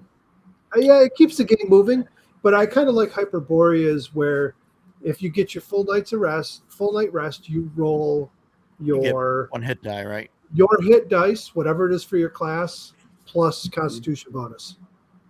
I like that. At low levels, it's a big boon. At higher levels, not so much. But Shadow Dark, the numbers stay so low for hit points that it's probably still going to be very effective. Yeah, which, I mean, that might be why she just said, you get 100% back. Maybe. Dragon Bane's the same way. I think it's based on you don't have a lot of hit points anyway. So, and I have less heartache with that. Like I played a shit ton of Dragon Bane. There's nothing I don't like about that game. So that doesn't bother me. But like in D&D, like it bothered me because you'd have somebody with 100+ hit points get melted by a dragon and take a long nap and be okay the next day. No, I hear you. And I don't think that's a problem in Shadow Dark, because no, I don't think so. Because you have very little hit points. Numbers are very inflated in 5th edition. Mm-hmm. For sure. So I don't know. I mean, time will tell, though. I guess once we get past, like 5th, 6th level or something, we'll see if it's a problem. And I don't know if there's anything in the Western Reaches, that talks about that. Because you should have downtime for healing. I mean, I feel anyway. But I don't know. But we'll see how it goes, and then I'll talk to the group about it. You mentioned downtime when I brought it up earlier about the carousing. I mentioned something, and then we moved on to another subject. So I wanted to just explain when I said taking experience away from carousing. Oh There are so many when I showed you the Enduring Wounds, I had a bunch of stuff printed from Western Reaches, and that was the expanded, some of the expanded carousing stuff with other downtime, or not expanded carousing, expanded downtime. So in the main book, all it has is learning, and it's a very generic description of it, and then carousing. But later on, they add a bunch of things to it. And I like the idea of, hey, the wizard's got to learn a new spell, that's downtime. Sure. And the thief wants to do this, it's downtime. And what I'm going to do is leave carousing in. There won't be experience with it, but what it will be is that will be hooks and information and rumors and whatnot. Yeah. So you'll still learn all that stuff from it. But I want to slow the leveling down a little more in our games. I mean, I see some people talking about they're 3 years into a Shadow Dark campaign and their characters are 7th level. I don't know how you could do that if you use all the carousing rules and everything. Either they play once a month or what, because leveling's pretty fast if you use all the carousing rules. Yeah. So I'm thinking about taking the experience away from that and just keeping it for treasure. And I will put in more treasure. So instead of you come out of the dungeon with 5 XP and then go carouse to get another 5, maybe you'll come out with 7 XP out of a dungeon, and meet it halfway. So you get a little more out of the dungeon, but you're not getting it for carousing. I don't know. We're going to test it and see. We got to fight. Paul says he tried Dragon Bait at GaryCon, wasn't impressed. I'm curious what you didn't like about it. Sorry, Mike. No, that's all right. That's all I wanted to do. I wanted to elaborate so you didn't think I was just like, screw that. I don't mind it, but I think it's too fast. I do. I mean, as soon as I saw that the numbers run up to 5, 6, 7 XP or whatever, that's a lot. It really is. It's a lot for that downtime activity, and Yeah, it is. If you do stick by the once per adventure and say, hey, an adventure might be 5 sessions, then I guess it's not so bad. But it doesn't seem like anybody does that. Most people seem to do it like once every session. Once every session, yeah. Yeah. And that's what I'm going to limit it to, and we'll see how it goes. You know, I mean, if it and if it gets out of hand in a hurry, and we gotta, and we get up there really quick, and then we gotta, start with low levels again doing it. I mean, I don't think the group will have a problem with it.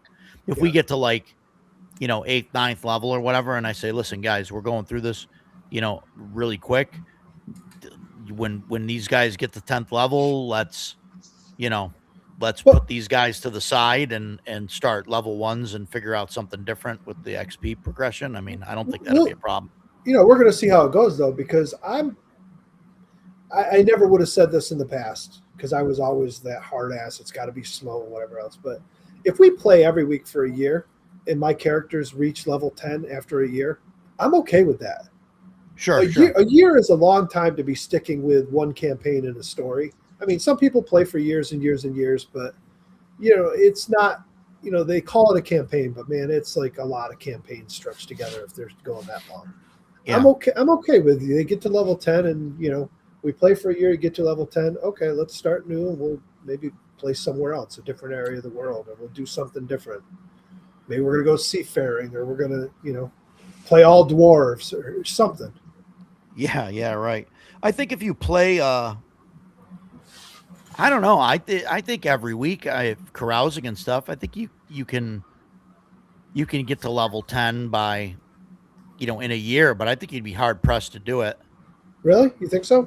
Well, because it's if it's 10 XP, let's say you get 10 XP a week, that's 10 plus 9 plus 8 plus 7, all the way down, weeks, right? So that's 19 and 8 is 27, 34, 40, 45,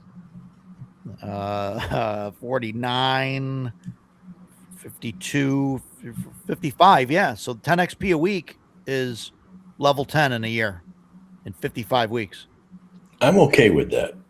That's a long which I don't think is that bad. Yeah. I don't. Is that math right?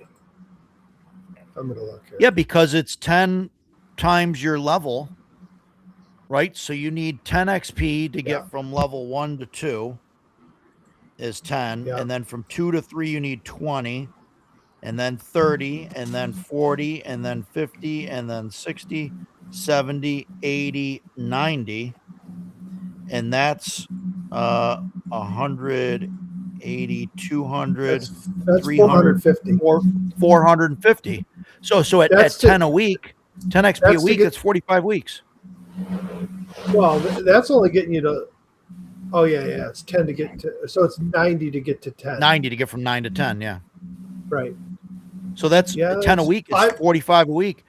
I mean, and if you're you're rolling lower than that on the carousing and you're right. I mean, so 10, I don't know. So 10 a week would get you, if you played every single week, would get you to 520. So if you took 7 weeks off, I guess you're right. That'd get you to 450. So maybe I won't change it.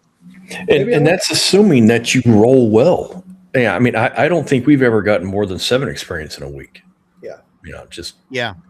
I think it's pretty well balanced. I'm okay with it. But whatever.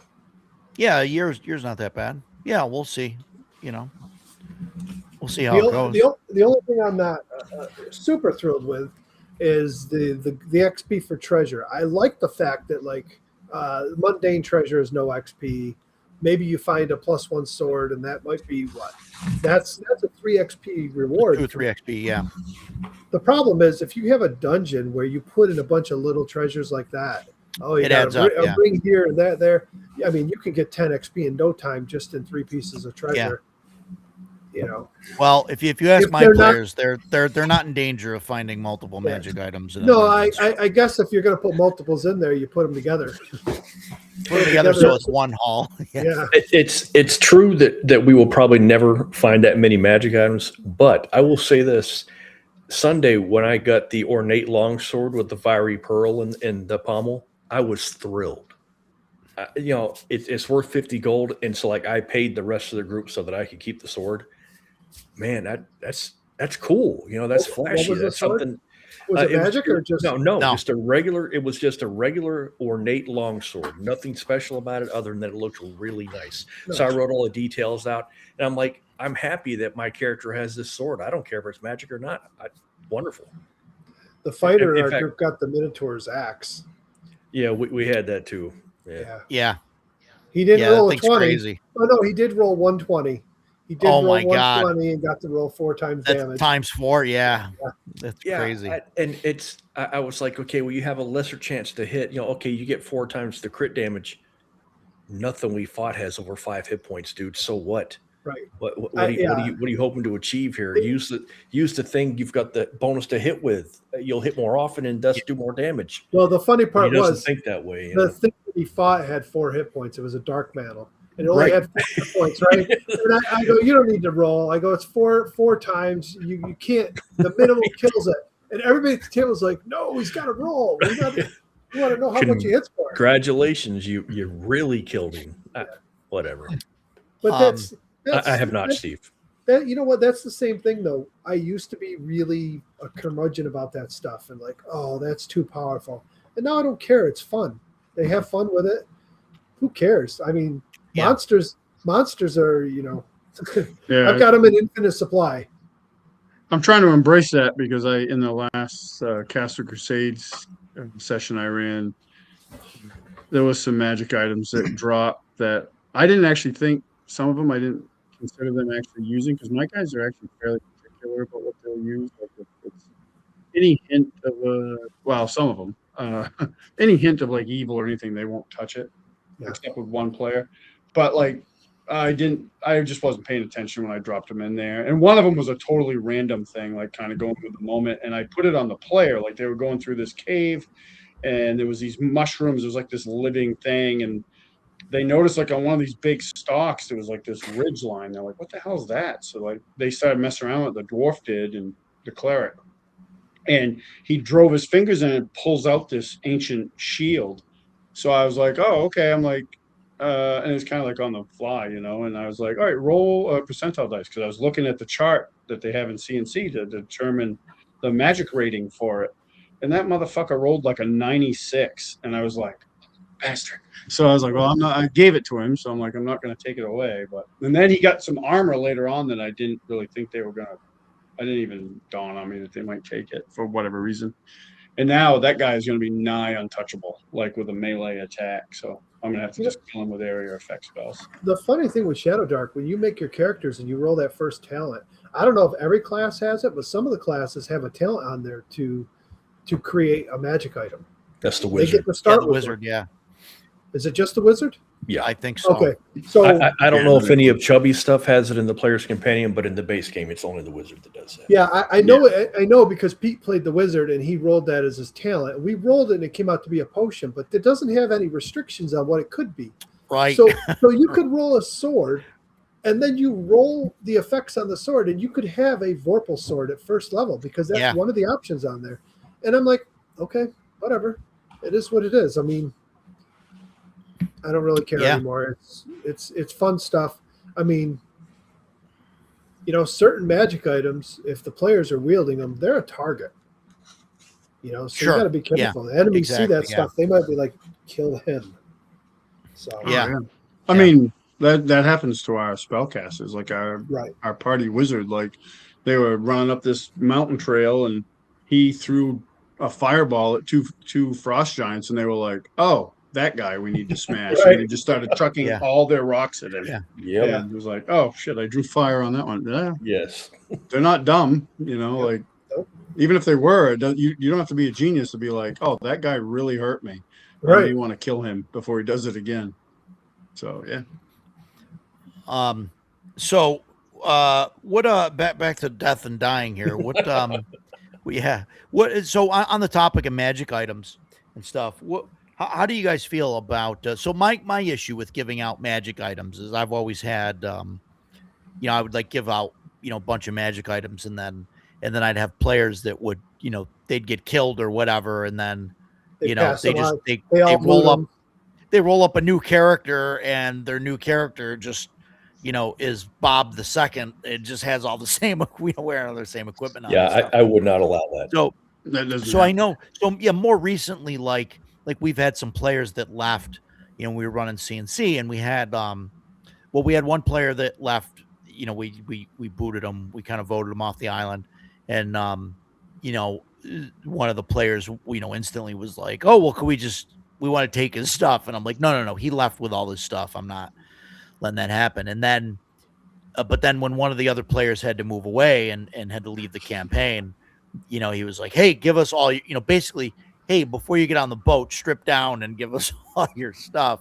And I was like, okay, the guy is a ranger, right? He's not leaving he's just becoming an NPC. I was like, he will not give you his axe. He will not give you his bow. He will not give you his mithril chainmail or whatever. You know what I mean? Like, when I retired, like he had a helm of comprehension or whatever. I'm like, okay, maybe he can give that up, you know, but.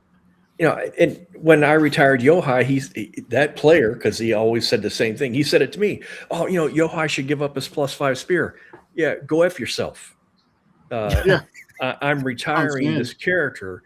I'm not giving out all the shit that I worked so hard for. Don't ever ask me that again. And then Yohai leaves. That spear is hanging above the mantle where it will stay until the day Yohai dies. I've always struggled with that when a player dies.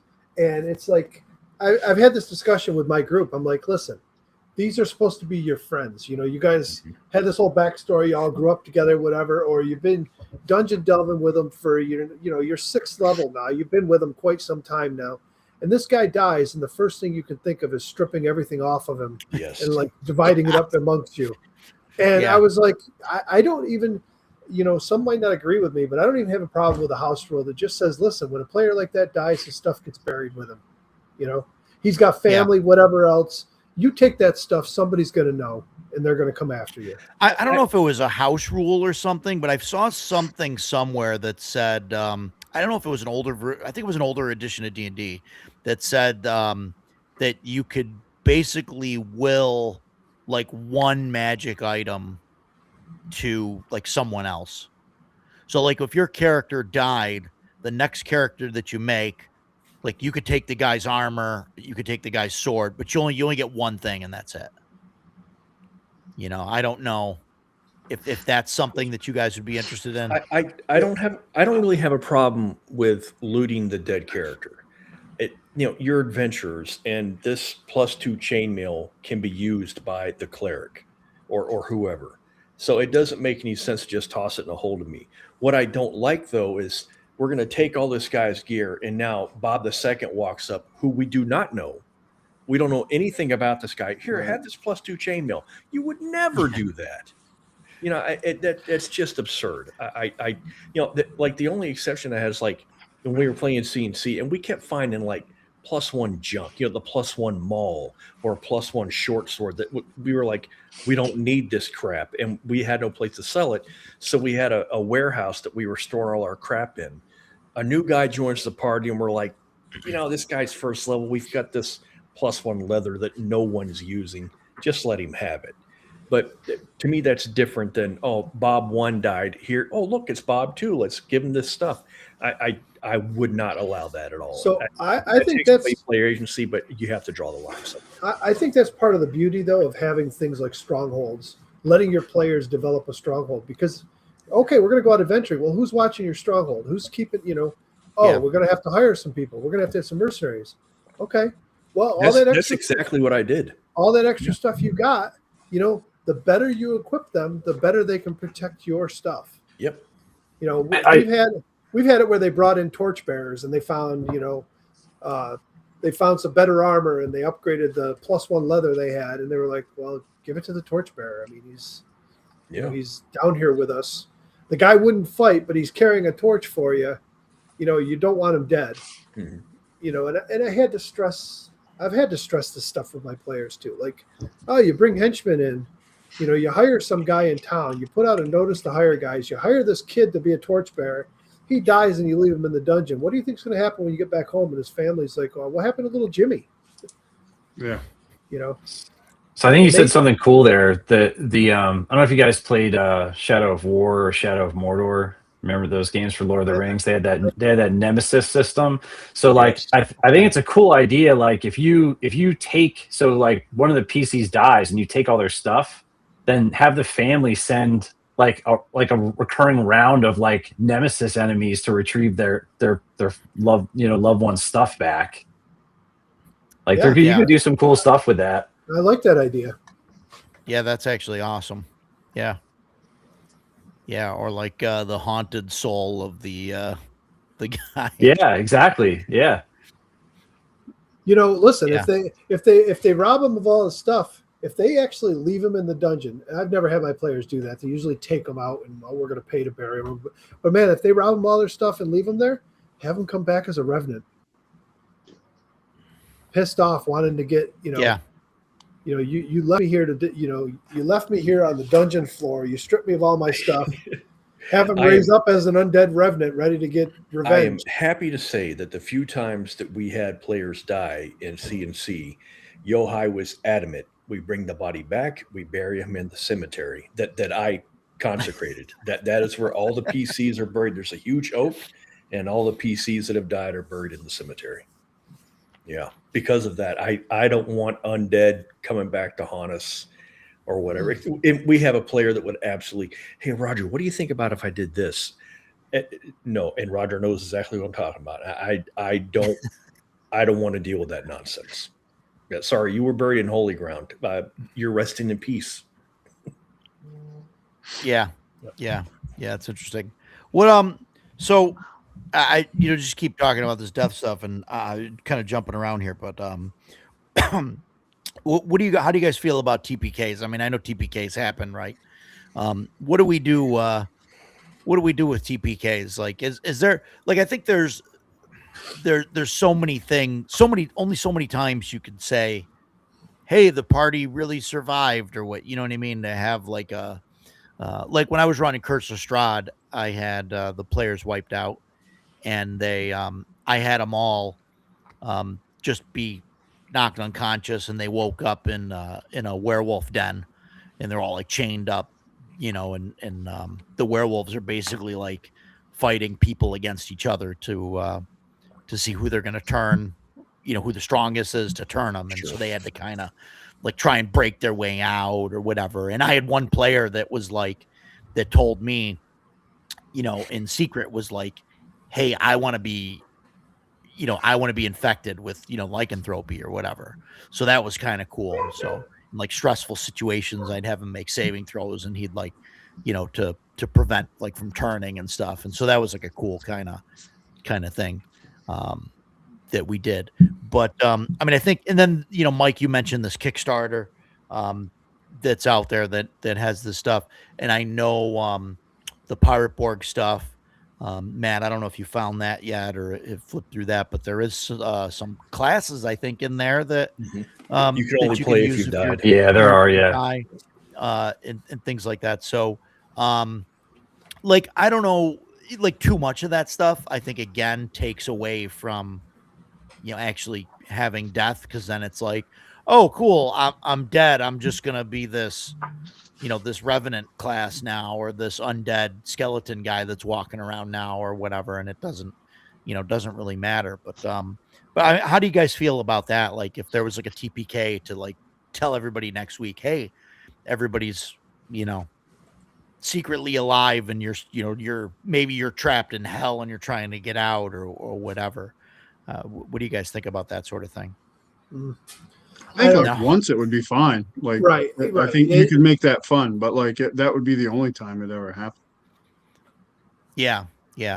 Like even if it was something different, like if you did it multiple times, it takes away from that threat. Take away from the threat and the uniqueness of the situation, right? So if they knew unless it was something like baked into the campaign, like it was like a Groundhog Day type thing almost, where every time you die, you wind up and have to maybe get through a different portion of some other realm or something. You have to come back. I don't know. But as a general rule, like I would maybe consider doing that once. Roger's going to make it like JR. It was all a dream. Yeah. Oh, you wake up. Man. Oh, man. No, that didn't work out well for General Hospital there. So no, I'm talking about Dallas. Come on, JR. Yeah. Who shot JR? Yeah. We gotta date ourselves here. But I don't know. I mean, that's I don't have a problem with capturing the PCs instead of killing them, as long as it makes sense. If a band of drow kill a party, I have no problem capturing the PCs. You've got the slave lords. That whole thing. You wake up in a slave pit, so that makes sense. If a bunch of hobgoblins or gnolls kill a PC, they're dinner. They're not keeping you hostage. Maybe they have no reason to. Maybe they only kill hobgoblins, right? In that case, I'm just throwing this out there. Maybe they kill one of the PCs, right? And then they capture the rest of them because they don't want to kill all of them, because then they're going to put them in the food storage. Sure. Yeah. Although I don't think gnolls are really that picky, but I get your point. and that's fine too. But again, it just has to make sense. Yeah. When we wiped to the spiders several months ago, sorry, you're the party's dead. The only exception that would be if there were a reason that there was, like some of those villagers that we had just interacted with, if they saw the fight happen and they managed to beat the spiders off in time to rescue us. We're all wrapped up in cocoons, we're all paralyzed and poisoned, but they rescue us. I would be okay with that. But everybody knows I get really salty when my characters die, unless it's heroically. Sure. But as long as it makes sense, I'm never going to pitch a fit about it. It just needs to have good story to it, and I'm fine. Either way, coming back or not. But I do agree. There's definitely a point where it's like, you've brought us back. You've saved us too many times. Yeah. So now, just like we were talking about at the beginning of the discussion, now I don't fear death anymore. So I'm just going to be stupid in my play style. So you just got to be really careful of the balance. For me, the whole capture thing, I treat it as more, it's how the players react to the situation. If they're getting their ass kicked and they want to, hey, say they're fighting those drow, and the drow are like, basically order them to surrender. If they drop their weapons and surrender, maybe they'll take them captive and bring them in as slaves, and then the adventure can go on, because maybe they get a chance to escape and move on. If the players say, screw that, we're going to the death and fight, they're going to TPK. I'm not going to have any mercy on them at that point. They had the opportunity to save themselves. And I have stressed this with them. Combat might not always be the option. If you're over your head, turn and run, or surrender. Or when we played the Lost Citadel, they ran into those Ettercaps right away, and they almost died, 2 of them, and they got their ass kicked. So when they ran into 2 Ettercaps later in the dungeon, the Ettercaps, they talk about how greedy they are, and they're just about the treasure. So they basically, there was 4 players and 2 Ettercaps, and they were scared to death of them. The Ettercaps basically demanded, payment to let them go, and they threw down their gold and walked away. So they learned the lesson on that one and figured out that, maybe not every combat is worth it. They were scared of them because they fought them. They saw that they could put them in webs. They saw they had 2 attacks. They really got hurt by 2 of them. Yeah. I think my players have learned, now, by now, especially not that some of them needed to learn it or whatever, like Jason knows, obviously, but like the other players, I think, picked up pretty quick that, like, I'm not pulling any punches, and and they've got to the point where, now they're like, oh, that's an evil caster. Let's not do this. Like, she's got a wolf and some, like, let's go the other direction. We're out of here, guys. Like, sorry. You should have just killed them that night, but but whatever. Yeah. Well, yeah. And Matt, that I don't remember the name of it. There's something akimbo. What was that? The Morkborg thing that you ran? It wasn't Guns Akimbo, right? It was something akin to that, though, wasn't it? Yes, it's like blades or something. Yeah, blades akimbo, probably. Yeah, that would be an interesting module to run after like a TPK. Oh, after you get captured, instead of getting killed, you get thrown, you get knocked out and taken as like gladiators, and you have to fight your way out. Yep. You wake up and you've got these like weapons like stitched into your hand, like stapled and tied like to your hands and stuff, and you're like thrown into like a fighting pit type of situation, and you kind of got to fight your way out. And that was interesting, and so that came to my mind as something that you could do with if it was like humans or whatever, if like a bunch of bandits, TPK a party, like that seems like something fun that they would do, throw people into a pit and make them fight it out or whatever, just for entertainment. Or they would hold you hostage. I can totally see that. These are adventurers. They've got money. Especially go back to the CNC campaign where our 8th level characters, we ruled the town, and it wasn't like we're ruling this town, but like anytime the town needed something, they came to us. So if we had gotten captured and then a month later a messenger arrived saying we've got your people, pay us and we'll send it back to you, I have no doubt that the town would make every effort to raise that money. That would make sense. That would be a good story. Yeah, absolutely. Yeah, it's interesting. Some of that stuff, and we had the one character get captured, and then that kind of he ended up leaving anyway, but because he's got some other things going on Sundays now. But so yeah, I don't know. Like that's something where I feel like maybe I should have just killed him when but I was trying to like I pulled the captured thing, and I figured things would have gone different, but then we switched. Yeah. But but he was alone. And he had such a habit. This particular player that we're talking about, he had a constant habit of, I'm going to go off by myself and I'm going to go do this. So, he leaves, doesn't tell anybody where he's going. He just left. And so, we all meet up next Sunday. And we're like, oh, where's so-and-so? I don't know. In fact, we even did that. We asked around town, hey, have you seen so-and-so? And they're like, no, we haven't seen him. All right, well, he's out doing his solo gig again. It never would have occurred to me that, oh, wow, he's been captured by the drow that dumbass was trying to get his freaking Matic back. He was trying to get his magic pickaxe. So, we ran away from those guys for a reason. You make it sound terrible. They had 16 fire giants and a drow sorceress. Yeah, I have no desire to go back there because you wanted a magic pickaxe. It's not happening. So, yeah. Well, yes, that's what it was. It's a magic pickaxe. Yeah, I know. A Mannequin of the Titan said he couldn't use because he wasn't big enough, but he insisted on using anyway, so he never hit anything. Oh, God. Just... It's the same guy with the Minotaur axe from Shadow Dark. Yeah. Anyhow. Yeah. Awesome. No, good time. Also, Mike, because you've ran the dungeon and they're done with it now. The only thing that they haven't finished is the pillar room, and that's like on the to-do list that I don't think they're ever going to go back to, but it's there.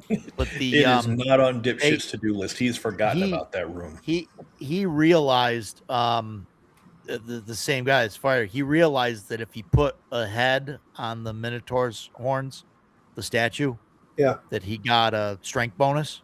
Yeah. So he kept going in there, and beheading everything they'd find. He'd behead it and go, we got to stop in the main room, and he like put the thing on there. And I'm rolling D4, and I think he did it like 3 times, and I'm rolling a D4, and it never happened. My guys destroyed it. Really? Yeah. Yeah, they destroyed it because I forgot what it was made out of, but we had this debate about whether they could destroy it or not. No, the main room one was. No, hang on, I got it right here. So, is that it's like it was stone? It was like alabaster or something. So what would happen if you rolled poorly? I kept waiting for something bad. Spoiler alert! Because why wouldn't it? Spoilers. If anybody doesn't want to know, please to cover your ears. You turn into a beast man. God, I would have loved to have seen that. I know. It was black onyx. Oh, okay. Yeah. Yeah, it's a 25% chance, right? Each plus 1 point of strength. Each additional time cumulative 1 in 4 chance of transforming into a beastman. Oh, it's Cumulative. Yeah. So 1 in 4 chance. So you Yeah. put it First on once, time. you get a plus 1 Right. strength. Second time there's a 1 in 4 chance, then a 2 in 4, 3 Yeah, in 2 4. and 4. yeah, I 2 was and 4, rolling a 3. D4 every time. That, Yeah. So Roger messed it So up. I screwed that up. Yeah, my I was just players- rolling 1 and 4. My players You never could've seen figured the out Build any a of those Beast Man. puzzles. The whole thing about like the bowls with the people staring up to the sky with the black rain coming down. They tried everything, putting things Yeah. in the bowls. They never tried blood. And that was Yeah. healing. Yeah, right. Yeah, They did that. They figured that out. No, they didn't The, figure out any of The them. bulls, they left the guy alive. The guy with the bulls with the donations, and Just- like one of my players, Ken, put money in the ball, Yeah, and I gave him a luck token. Yep. And then they left the guy alive. They were talking to him, and It's like like it's- Giuseppe. Giuseppe. Giuseppe. And then Yeah. as soon as they leave the room, they go in the next room. I took the luck token back from the guy because But I picked my thief left picked the his room. pocket though. I was very pleased Did with it? myself. Did it as soon say? as he leaves, Did they say yeah, they 'cause lose it? as soon as the money's pulled out, because Giuseppe pulled that coin right out of the thing. Oh, so they left the coin in there, but they let Giuseppe go, but they made him leave the room before they. Well, so they left, and then Giuseppe just stole the coin. Nice. Welcome, Dan. I'm glad you made it. Did you see Dan's Nice, session? Dan. He's watching last week's show. Huh. Well, different Matt this week. and I wasn't there for that one either. Oh, that's Yeah. right. That's right. That's cool. Yeah, Well, welcome to the party. glad you made it. So, yeah, we're talking about death and dying today, Dan, mostly. And by mostly, I mean Every now and then. 20%. Sort of. Sort of. Sort of talking yeah. about it. Sort of. No, I think you got to have that stuff make sense though. Like I know on the player end of it, like I hate the feeling that I'm being saved by the game master. I hate it. Yeah. Like I'd rather have my character die than have that happen. Like I've had in my Cast Crusades game, we've had a couple instances. There was one that was it was one round from being a TPK. They were climbing down this friggin' they were in a cave. They're going in the Underdark, climbing down, and they got attacked by a cloaker, which it had the party ranger all wrapped up, and then it was letting off its sound, and we were one round from everybody just going into the trance and falling down that shaft, and that would have killed the entire party. Not one of them would have survived that fall.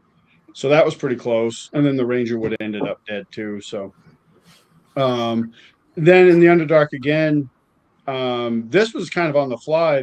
They were fighting a drow slave patrol, and I started dropping like character after character with sleep poison, and I could tell that they were getting nervous, and even I was like, oh, this is about to go in a direction I didn't really prepare for. Like I thought they'd probably mow their way through, but like they immediately dropped like my son's ranger, like he charged in to help somebody and flat shot, failed his save, down he goes. I was like, oh boy, this is not good.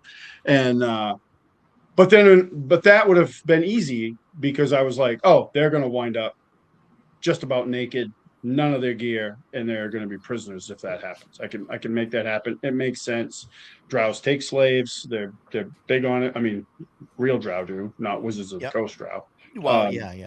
They probably give out like welcoming Lollipops shit, and but say thanks for lollipops and sunshine stickers and all I sorts thought of drow were nonsense. evil. No, not Yeah. at all. no, No. not these. No. So yeah, so that would have been an They're easy just, one they're to just figure out. misunderstood. That's all. They're just That's misunderstood. There you Yeah. go. Yeah. Yeah. And then in my last session, in that same mushroom grove, they had to make saves to get through it, and if they didn't, they would like kind of like getting consumed almost. Like these vines would come out attached to their heads, pull them up, and over hundreds of years, they're going to be sort of absorbed into this grove. And I had like the first two characters went through as scouts, the ranger and the thief, and they made it through no problem. And then the rest of the characters made it. They got to a certain point, and then the cleric looked back and realized they were missing the NPC paladin, and he was like, "Oh crap!" So because he failed to save, face down, dragged off. So that group turned around to help, and then every one of them failed their save, and they all went down. So it was left of the rogue and the thief, and thankfully they were smart because they had items that I didn't even remember that they had from when they were in the Underdark that they could. I don't remember what the spell is, but it was this thing. Basically, it created this bubble around their head, and they were able to get through and rescue everybody. But like that would have been a TPK for sure. Like they would have all wound up as part of that grove, getting digested or absorbed. So yeah, I mean, but it has to make sense. Like if you're, like I said, I hate the feeling I'm being saved by the DM. Just let my character die. Like I'll make a new one. I mean, I like mentions that too, stuff, but I don't want seems to make sense. Yeah, but yeah, you're right. If you do it more than once, or it really gets old. Yeah. Yeah. I hear you. You don't want to be saved by the GM every time. Yeah. Mm-mm. And I'm sometimes I'm bad at that. So I admit that. I get just as invested in the characters as my players do, right? So like I kill characters, but it's not something like you'll see some guys comment and it's almost like they relish it. Like and I don't. It happens because the dice fall where they fall. But I'm invested in their, like I always tell my guys, I'm like secretly I'm rooting for you guys. I want you to succeed. I'm just doing everything I can to keep that from happening. Well, I think you have to. You have to as a GM because otherwise your story ends. Well, whatever story or adventure or thing that you're trying to run through, like if everybody dies, like that story stops. Like so. Right. So I got to throw all this stuff, and then you guys overcome it, and I'm just as thrilled when they're victorious. I'm like, that's awesome. You guys did this. Oh, that's great. But yeah, it has to make sense. I've done some things in the past where those two characters were still alive. They were just down, and then there were two dead characters. So yeah, it has to make sense. And if it doesn't, they need to die. Like I think it cheapens the game and the experience, honestly. Do you guys it's a question for everybody, I guess. So do you guys fudge rolls? I roll everything right in the open. I don't use the screen. I roll it right in front of them. So to get on what Stevens just said, I don't enjoy killing players either, but I don't kill players. Players kill players. They have a scenario. They could decide if it's too tough. Because one of the guys made a comment about that. He goes, I don't know why the rest of these guys don't run. He goes, because the few times that we have run, he goes, you generally don't have the monsters chase us forever. I'm like, if you make the choice to run, I'm usually going to let you get away. You're making the choice for self-preservation. You've realized you're over your head and you run. Yeah. So if you choose not to run and you stay and fight, and I roll that die and I roll a natural 20 and just crit you and killed you, that's on you. Yeah. Player decision kills characters. A lot of that is system dependent, though. And I've complained about this before. Basic fantasy was miserable. If you're wearing any armor that is heavier than leather, your speed is automatically cut down to 20. There's not a monster in the game that can't go faster than 20, which means you can never get away.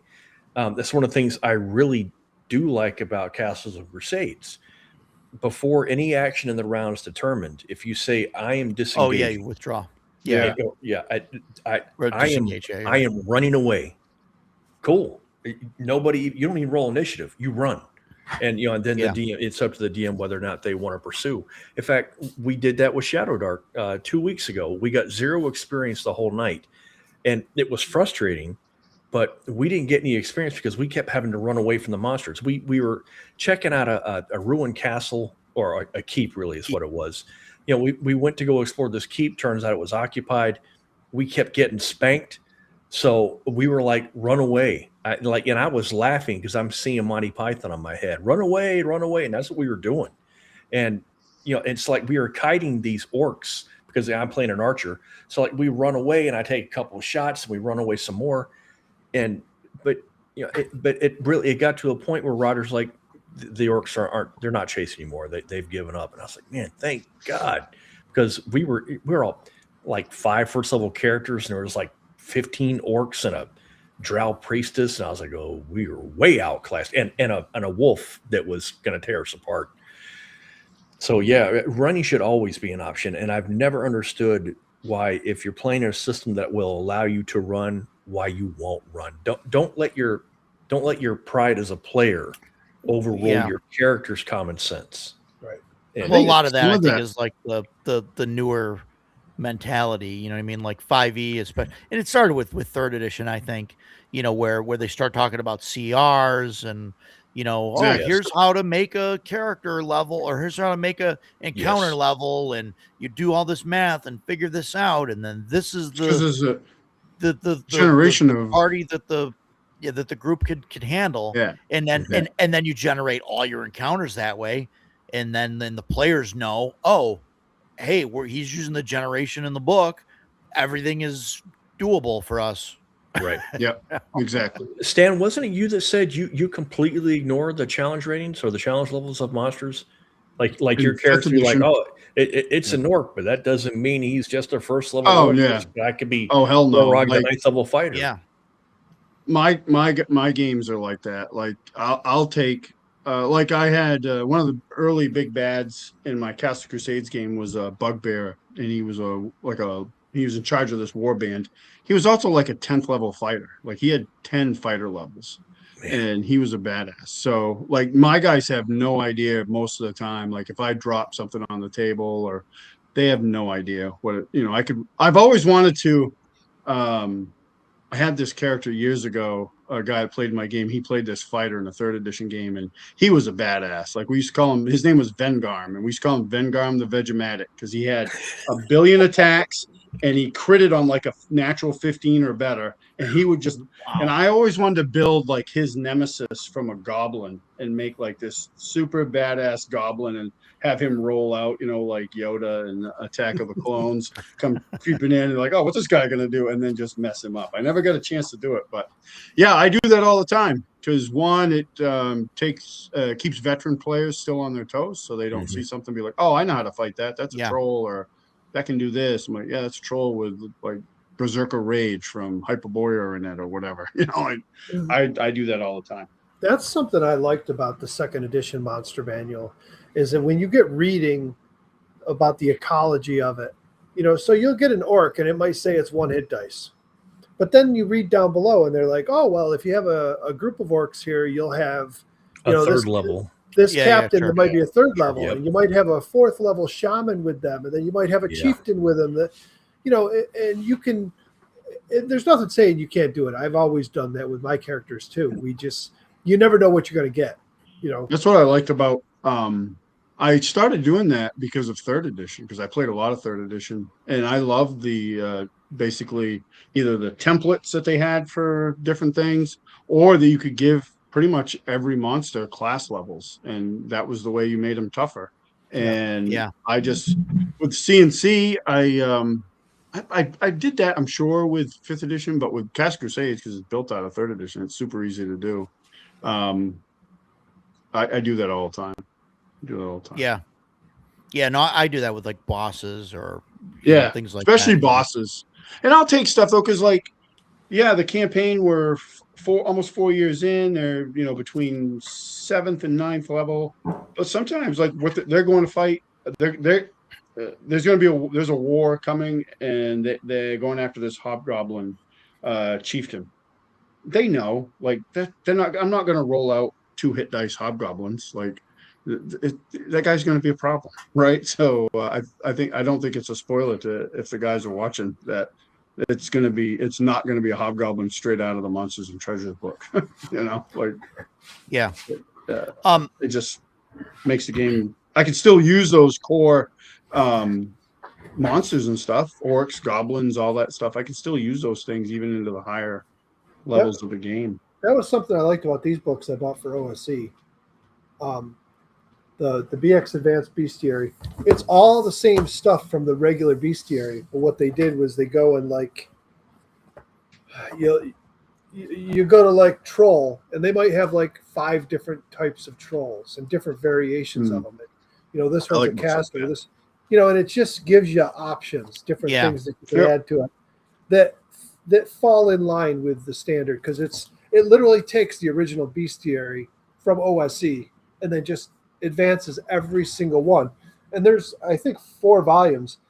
I missed 3. 1, 2, and 3 are out. 3 was Kickstarted, and I missed it because I bought if you buy them PODs, they're okay. But these are the Kickstarter ones have the ribbons in them and the Smith Zone, and so I got to see if I can pick up 3, because I'm still on the fence between ultimately if it's going to be Shadow Dark or OSE, because they're very similar, but OSE is definitely more advanced and more in line with the 2E game that I'm used to. So I don't know. I'm not sure which ones I want to go with, but I wish more books like this would come out for OSE or for Shadow Dark. For Shadow Dark, if you look at Drive-Thru, there's a book on there where somebody took all 6 Pathfinder 1 bestiaries and converted it into one book to Shadow Dark. Yeah, that's true. That is there. That is there. Wait, I'm sorry. Say that again, because Leo was messaging me asking me if I can print him stuff. I'm like, I'm on stream right now, buddy. What the Pathfinder? Beast, all the tomes of I saw that. Somebody made all that for. Yeah, they went through and they redid them all. Is it any good? Shadow Dark. It's if you want the. if you want all the Pathfinder, it's called guys. Shadow Finder. Shadow Finder, I think. Bestiary. Bestiary for Shadow Dark RPG. All of them? Isn't there 6 volumes to that? Yeah, something like that. The way he did it was there's no art in the book. Plus, the Shadow Dark monster entries are considerably shorter than super short, sure. Pathfinder But still, 1. I mean, that's 6 books worth of monsters. So they're all there. Yeah, that's pretty cool. Yeah. It's a 520-page book. If that gives you, I don't think it's that hard for Shadow Dark to take like the Pathfinder bestiary and just use it. I mean, you don't use all the extra hit points and stuff. I mean, all the, you know what I mean. You just some of the hit die things though are pretty high. Like I have all those bestiaries. I use them, and I convert stuff to castles and crusades from it, which is easier to do. Obviously, but I mean, you take like 75% of the hit dice or whatever. Yeah, for sure. But I think you could do it, on the fly for. But my thing is, if somebody else has already done it, that's awesome. Well, yeah, sure. Saves me the legwork. What do you guys think about replacement characters? So when a character dies, now normally, like we had a wizard last week. A guy rolled up a wizard. He had 1 hit point. So I gave him a second. I gave him a second character sheet before the session started and said, "Here you go. You're gonna need this, right, or whatever." Or then, or like, and in the session we had there was a prisoner that was there, that they kind of liberated. That was just just like a soldier or whatever, like a mercenary or whatever. But basically, what I did is one of the characters.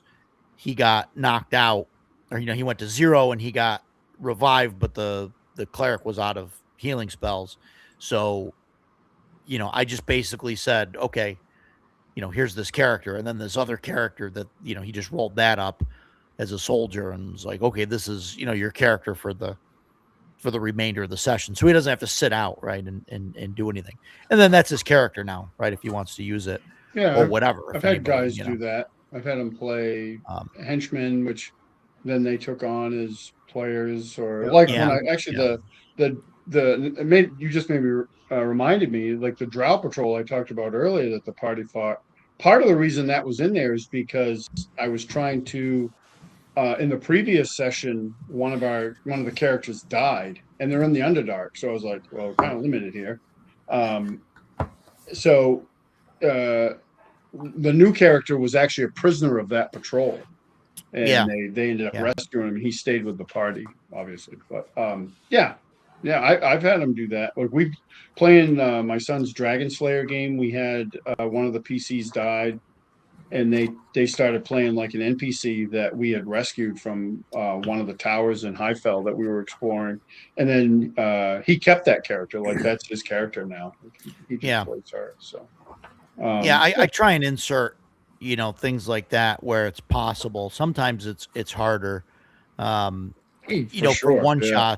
For one shots, it's easier to just say, hey, there's a barrel in the cave and a guy pops out of it, And like with one shots too, I think it's like obvious. I like to have things make sense, but in a one shot, you also have to, suspend disbelief a little bit and be like, okay, Sure. I don't want you to sit there for the next 3.5 hours because you Right. got murked in the first 30 minutes. So like, hey, this dude's rolling up the street. He's here to help you out or whatever. As long as you can make it make sense, like the wizard. I talked about how he had a dumbass moment and he almost got killed. We were fighting goblins or whatever it was, and there were 4 rooms. Easy. That wizard's dead. We kick open a door and there's another guy tied up there in the corner. He's all beat to crap. They've been smacking him around. But okay, cool. That for me that makes sense. If it's a dungeon where, like in the Citadel one, it was ettercaps, and you find somebody wrapped up in a spider web, that can make sense. As long as I don't feel like, oh God, this again, then I have no problem with it. Because just like Ducato said, especially in Shadow Dark, your guy could very easily get killed in the first half hour of the game. I don't want you. I live an hour away from Roger. I drive an hour every Sunday to go play, then I have to drive an hour home. I drive an hour. I play for half an hour. My character dies, and there's no way for me to continue. I am not going to sit there and watch you guys play for 3.5 hours. I'm going to drive home, and I'm going to be highly frustrated the entire way home. So, as long as it makes sense, cool. There's only one time I've ever made a player wait.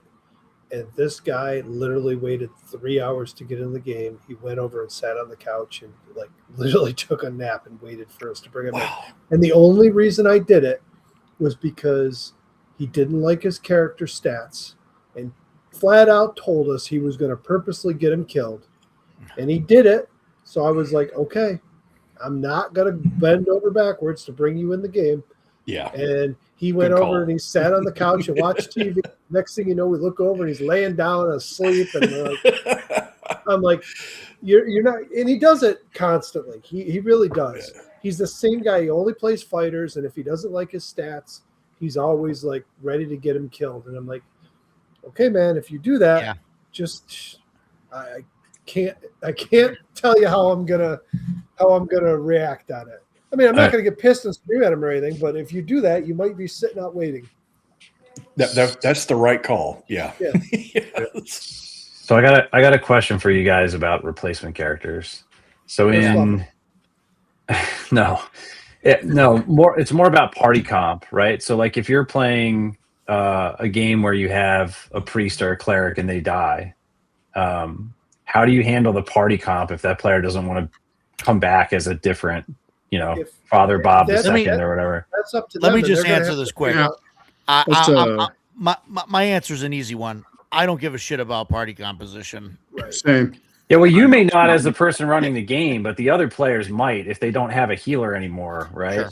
Sure. I'm the player that does that, and I'm the eternal player of this crew. When we were playing Shadow Dark not this past Sunday, but the Sunday before that, 3 robed spellcasters and an archer and a merchant, some other support class. Oh no, Joe's playing a squire. No tank, no healer. And I was like, okay, this is gonna be a lot of fun. And that's one of the reasons that we had to keep running away. We had no one that could take a hit, no one that could toe the line, and no one that could heal. Man, it's called the Holy Trinity for a reason. You must have a tank, you must have a healer, and you must have DPS. Otherwise, all you're going to be doing is running away for 4 hours. So when we started playing this Sunday, I really was enjoying playing my scout. Everybody knows all I want to do is play a ranger. That's all I wanted to play this scout. But no one's playing a tank, and I'm not about to tell Ken, put your robe away and play a tank. No one should ever have that ability. You know, no one has that right. We've talked about rights before. You don't have that right. So I'm like, I have no problem playing a tank. The only reason that I wouldn't play a cleric is, one, I hate the spellcasting system in Shadowdark. I've been very vocal about that. And when we were playing C&C, I played a cleric for 18 months. I'm not playing a cleric again. Someone else is going to have to pick that role up. What don't you like about the spellcasting? It is strictly because my luck is horrendous. Okay. You know, in fact, I even wrote the numbers down. Last week, I rolled exactly 30 times. 18 of my rolls were 9 or less. I'm not going to play a spellcaster. I'm not going to get to cast my spell. So we tried a house rule that seems to be a common one with Shadowdark, where what I did was said when you rest at night, you could choose one spell that you have protection on, and they could fail that spell as many times as they wanted until they successfully cast it at once. The only thing I didn't like about it was, you know, it's okay when you're rolling and succeeding, firing off magic missile after magic missile. But the minute you start failing it, I got protection, and you could fail it 10 times in a row, and it's still, you know, I don't know. It's one of those rules that I'm not sure if I like or not. Right. I thought about giving them the option of saying, listen, if you're worried about having to roll to cast, you can, when you make your character, you could tell me, you could choose one of two options. Either you can cast every spell one time without fail. Advance in, yeah. Or you roll to cast and you can fail them. Yeah. You know, if you cast them once every time, that means, hey, you got 4 spells. That's all you can cast is those 4 spells. So we're tangenting on my tangent. So just to get so Jason, it sounded to me like you were saying you maybe bit the bullet, and for the purposes of team comp, you played a different. Yeah, I made myself. I made a tank. Yeah, and you know, again, quick tangent, and then I promise I'll stop. You know. Thanks to Greg, you know, Chubby Funster, his player companion, man, those classes, I love them.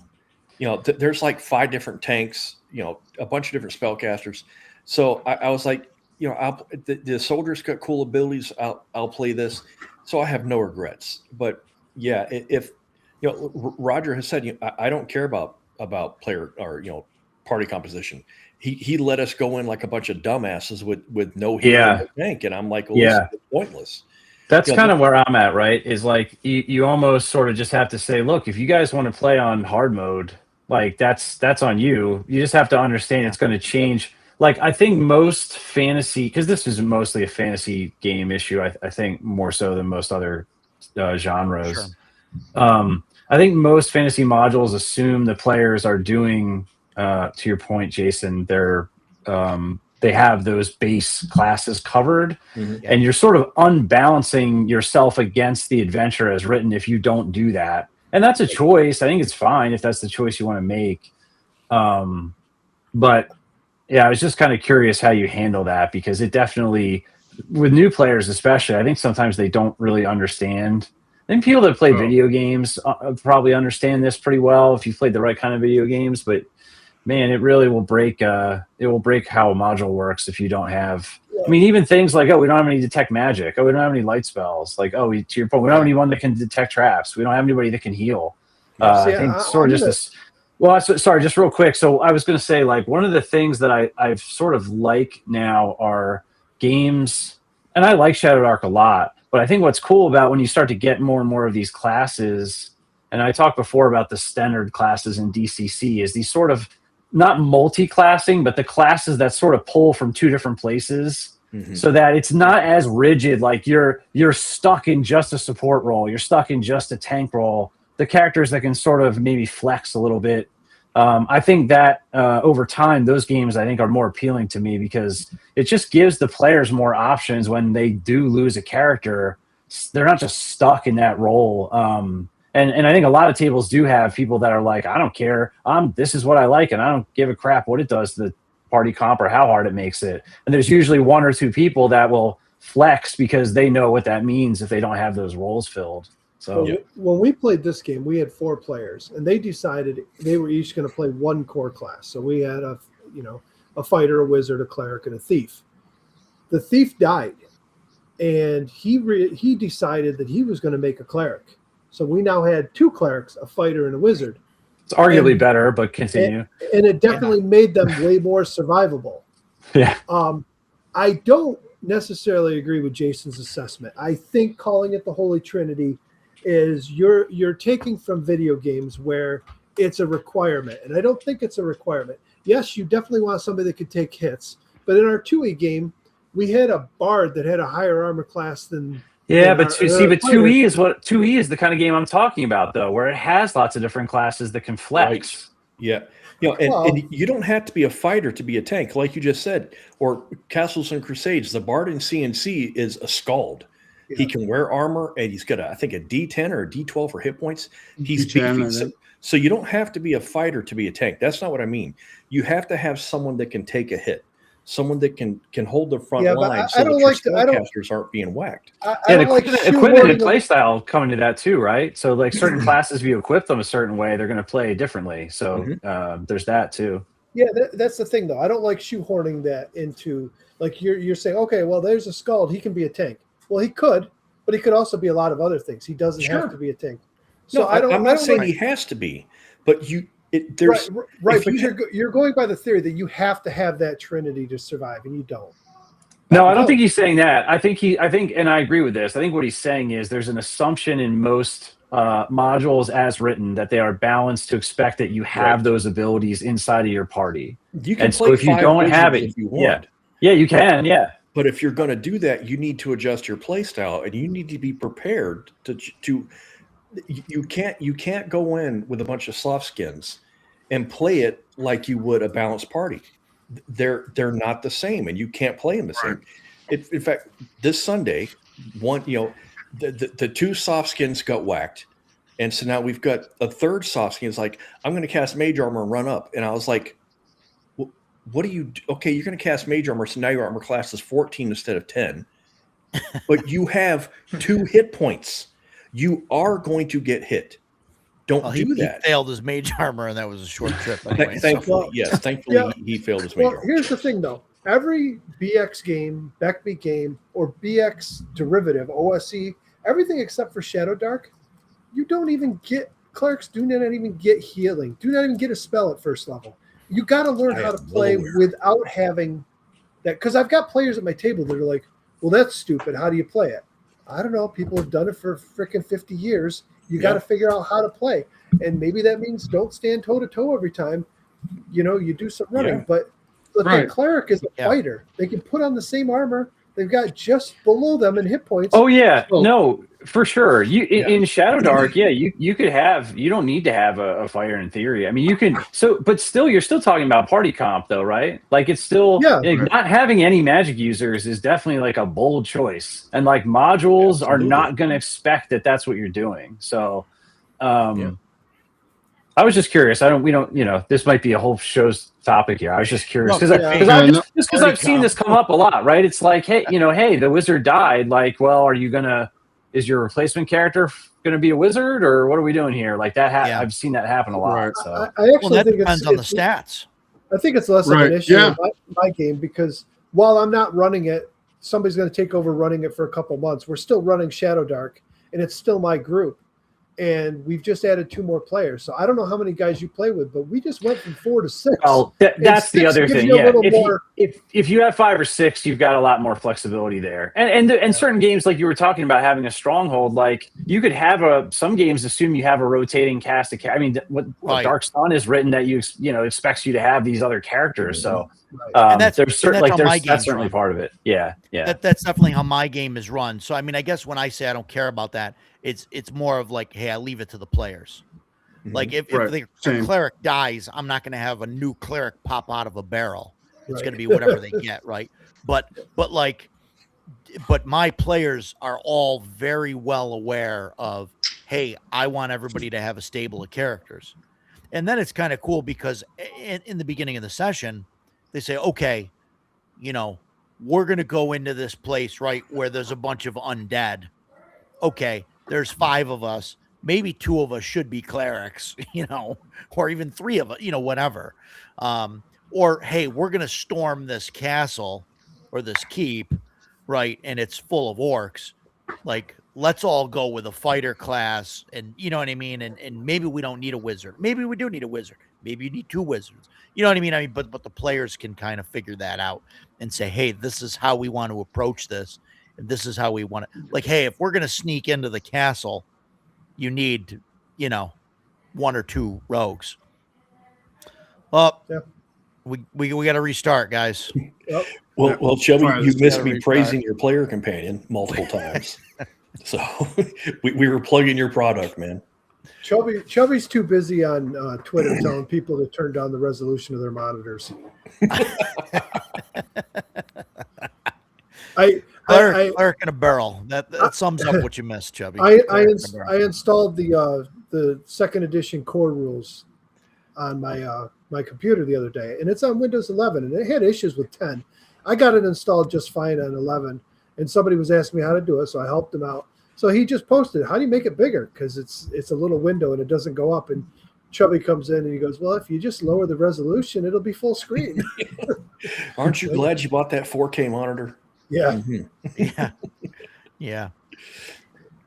Chubby, thanks for the support. We appreciate it. No, we praise some of your stuff. Been talking about death and dying, and maybe got off tangent maybe once for a couple minutes. Maybe once. Chubby, if I go and buy your player's companion, am I going to have to buy another one in a couple months when you get an update? I think, like I said, no, I think the player's companion is fantastic. I can almost reach mine. I think it's good. I mean, despite we mentioned there were a couple typos in it. Jason sent those in, and but it's pretty good. I mean, I like it. I like having the extra classes. The classes are great that are in there. Yeah. Yep. Yeah. I think they add a lot. And so what I decided was to add that into the campaign that I'm running instead of the other stuff. I forget what Kelsey calls them there, 1 through 6. Curse scrolls. The curse scrolls. Yeah. Just because it's more stuff that I don't physically have. And then there's more physical books and stuff. I'd rather just have the core book and then one other book. That's just a personal thing. I was a little annoyed when Roger told us in Discord that we were going to be using the PC, the Player's Companion, and not the Curse Scrolls. Because I was like, okay, we're not going to be using official publications. But what really annoyed me was the Ranger is in Curse Scrolls 4. And everybody knows I want to play a Ranger. So I was a little pissed. But then I opened up the Player's Companion, and there is a Ranger class, and then there's 2 other classes that are Ranger adjacent. And I was like, I like these even better. So the Archer and the Scout, both of those classes are so freaking cool. And I also think the Explorer is kind of Ranger adjacent. Explorer's kind of there, he's got the pathfinding ability. As for the typos, like Mike's asking Mike to buy another copy, it's worth buying it. It's a great book. I only asked that because if he's like going to push an update, if he's pushing an update to the PDF in the next 2 weeks, then I'll wait before I order the print copy. It does not seem to be the case. But if it's going to be a while, then I'll just order it and be happy with it. Yeah. He's working on new stuff for us. Or I'm just putting this out. We could play Shadowrun. It's an option. we could play Shadowrun. Yeah. My only issue with, this isn't really a big issue. My only issue with switching to Shadowrun is there's less out there for it. Like there's no more classes than what's in the core book. Yeah, but you don't need anything else. There's right. I'm just saying, and I think I want to run it. I don't want to try running it in this campaign. Sure. I think I want to do it's its own gig. Short thing. Yeah, absolutely. Yeah. So, cool. And then in a sewer. That's always fun. Chubby, my enemies. Yes, my players just ran into 4 dark battles, and they kept losing their light sources. Yeah, awesome. Should you feel bad? No. You're telling the story, and it's just the way it goes. Wait, Chubby. Did the players on their own volition go into the sewer? Yes. Then no, you should not feel bad. Did they make that choice, or did you physically force them down the down the sewer cover? Because if they went in there on their own volition, then I mean that's everything that happens is on them. And if they die, they die. So yeah. Drago said that. Sometimes. What's that? Drago said that. Yeah. If he dies, he dies. There you go. If he dies, he dies. Yeah, you're right. So yeah, they went in there by choice. So the death is definitely on them. It's not on you. It's their fault, right? It's their fault. They should have ran while they could. I was disappointed when they lost their light source, because I could have sworn I read that they're at disadvantage, which they are, and I thought that the enemies, the dark adapted enemies, were at advantage, but they're not. I don't know where I read that, but no, because they're used to that. Yeah, I mean, come on though, you can't. That would be kind of brutal. That'd be super brutal. Yeah, to do that. Oh man, I mean, then you definitely have a TPK or something. Edgelord, are you talking about the Robert Aspen series, Thieves World? Is that what you're talking about? It's yeah, probably. Yeah, that's what it sounds like. I think I was 12 or 13 when I picked up my first Thieves World book. I found it in a used bookstore. My parents and I were on vacation somewhere. Dude, Thieves World is such a great series. I was reading Forgotten Realms and D&D heroic fantasy. Yeah, everybody's an asshole in that series, and I was like, man, this is incredible. It's such a great series. Yeah. Some of that stuff is good stuff. That's why I kind of latched on to some of the Joe Abercrombie stuff. Oh yeah, those are great. Because there's no like all the heroes or whatever, like they're not heroes. They're scumbags at best. They're just out to survive. Yeah. And great. it's like some of them are awful. They're just terrible people. And it's his latest book is probably one of my favorite books ever. Like the Devils. That's awesome. Yeah, is it good? I love that book. Oh, I love it. I've listened to it twice on Audible, and I bought a hard copy. That's how much I've only read the First Law trilogy. Those are good. Those are great. That's the Devils is totally unconnected. Devils is completely separate. And then there's another separate trilogy of his that I want that's based in that world. It's like a prequel or something, I think, or maybe it takes place after. There's a sequel. Okay. So there's the original trilogy, then there's 3 other books that are connected, but they're not. Those are great. I want to read those. And then the other trilogy is kind of like the next gen, like it's moving to the next generation. There's some of the same characters, but some new ones. In the original trilogy, there's the one character that's like actually like the hero character. He's like a knight or something, and he's in shiny armor, and he's like pretty looking and all of that stuff. And he gets sucked in and goes out with these guys, and he gets like the shit kicked out of him, and his face gets all mangled. He's like losing teeth and all that, and he's like worried about oh, is my girl gonna love me when I come back? Because he's missing teeth and everything. Yeah. And it's like awesome. That whole part of that is really. And then there's the one guy like Logan, and he's just like, oh, it's chicks dig scars. You'll be fine. You'll be fine. It looks fine. And they're like, oh boy, that's terrible. Logan's great. Logan is. They're all great. I love him. Logan Nine Fingers, is awesome. Matt, did your question ever get answered? Did we come to a consensus on that? I know that Mike disagrees. Yeah. Okay. I think so. Yeah, party composition matters to some people. Yeah, I just leave it up to the player. Like it matters to me when I'm a player. It doesn't matter to me when I'm a game master. Yeah, right. It wasn't that I disagree. I don't. I don't think party composition. I think it's up to the players if they want to. Yeah. If they want to try and do it with 4 fighters, go ahead. It may not turn out well, but go ahead. Yeah. I was just disagreeing that I don't think using the terminology, putting it in video game terms of having to have the Holy Trinity, I don't think that really applies. Especially when you start talking about like you just mentioned, all the classes out of the player companion. You know, you have a lot of classes that might have crossover.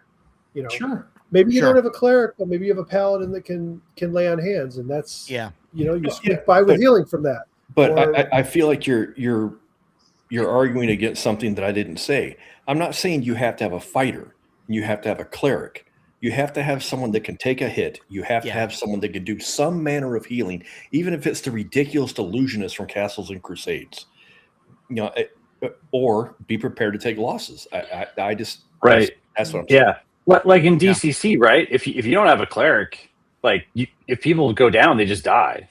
Like right? Like there's no other class has healing capability.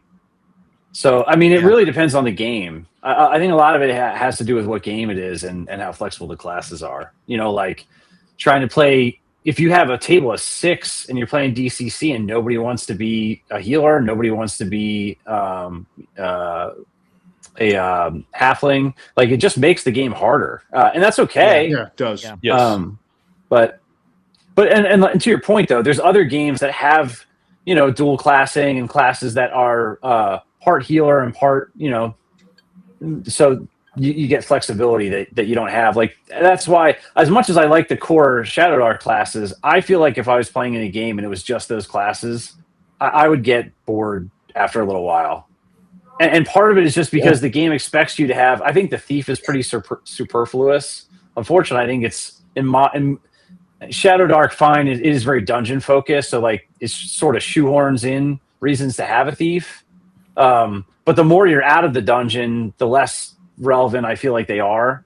Well, you just hit on my big concern about Shadow Dark long term is that it is so dungeon focused.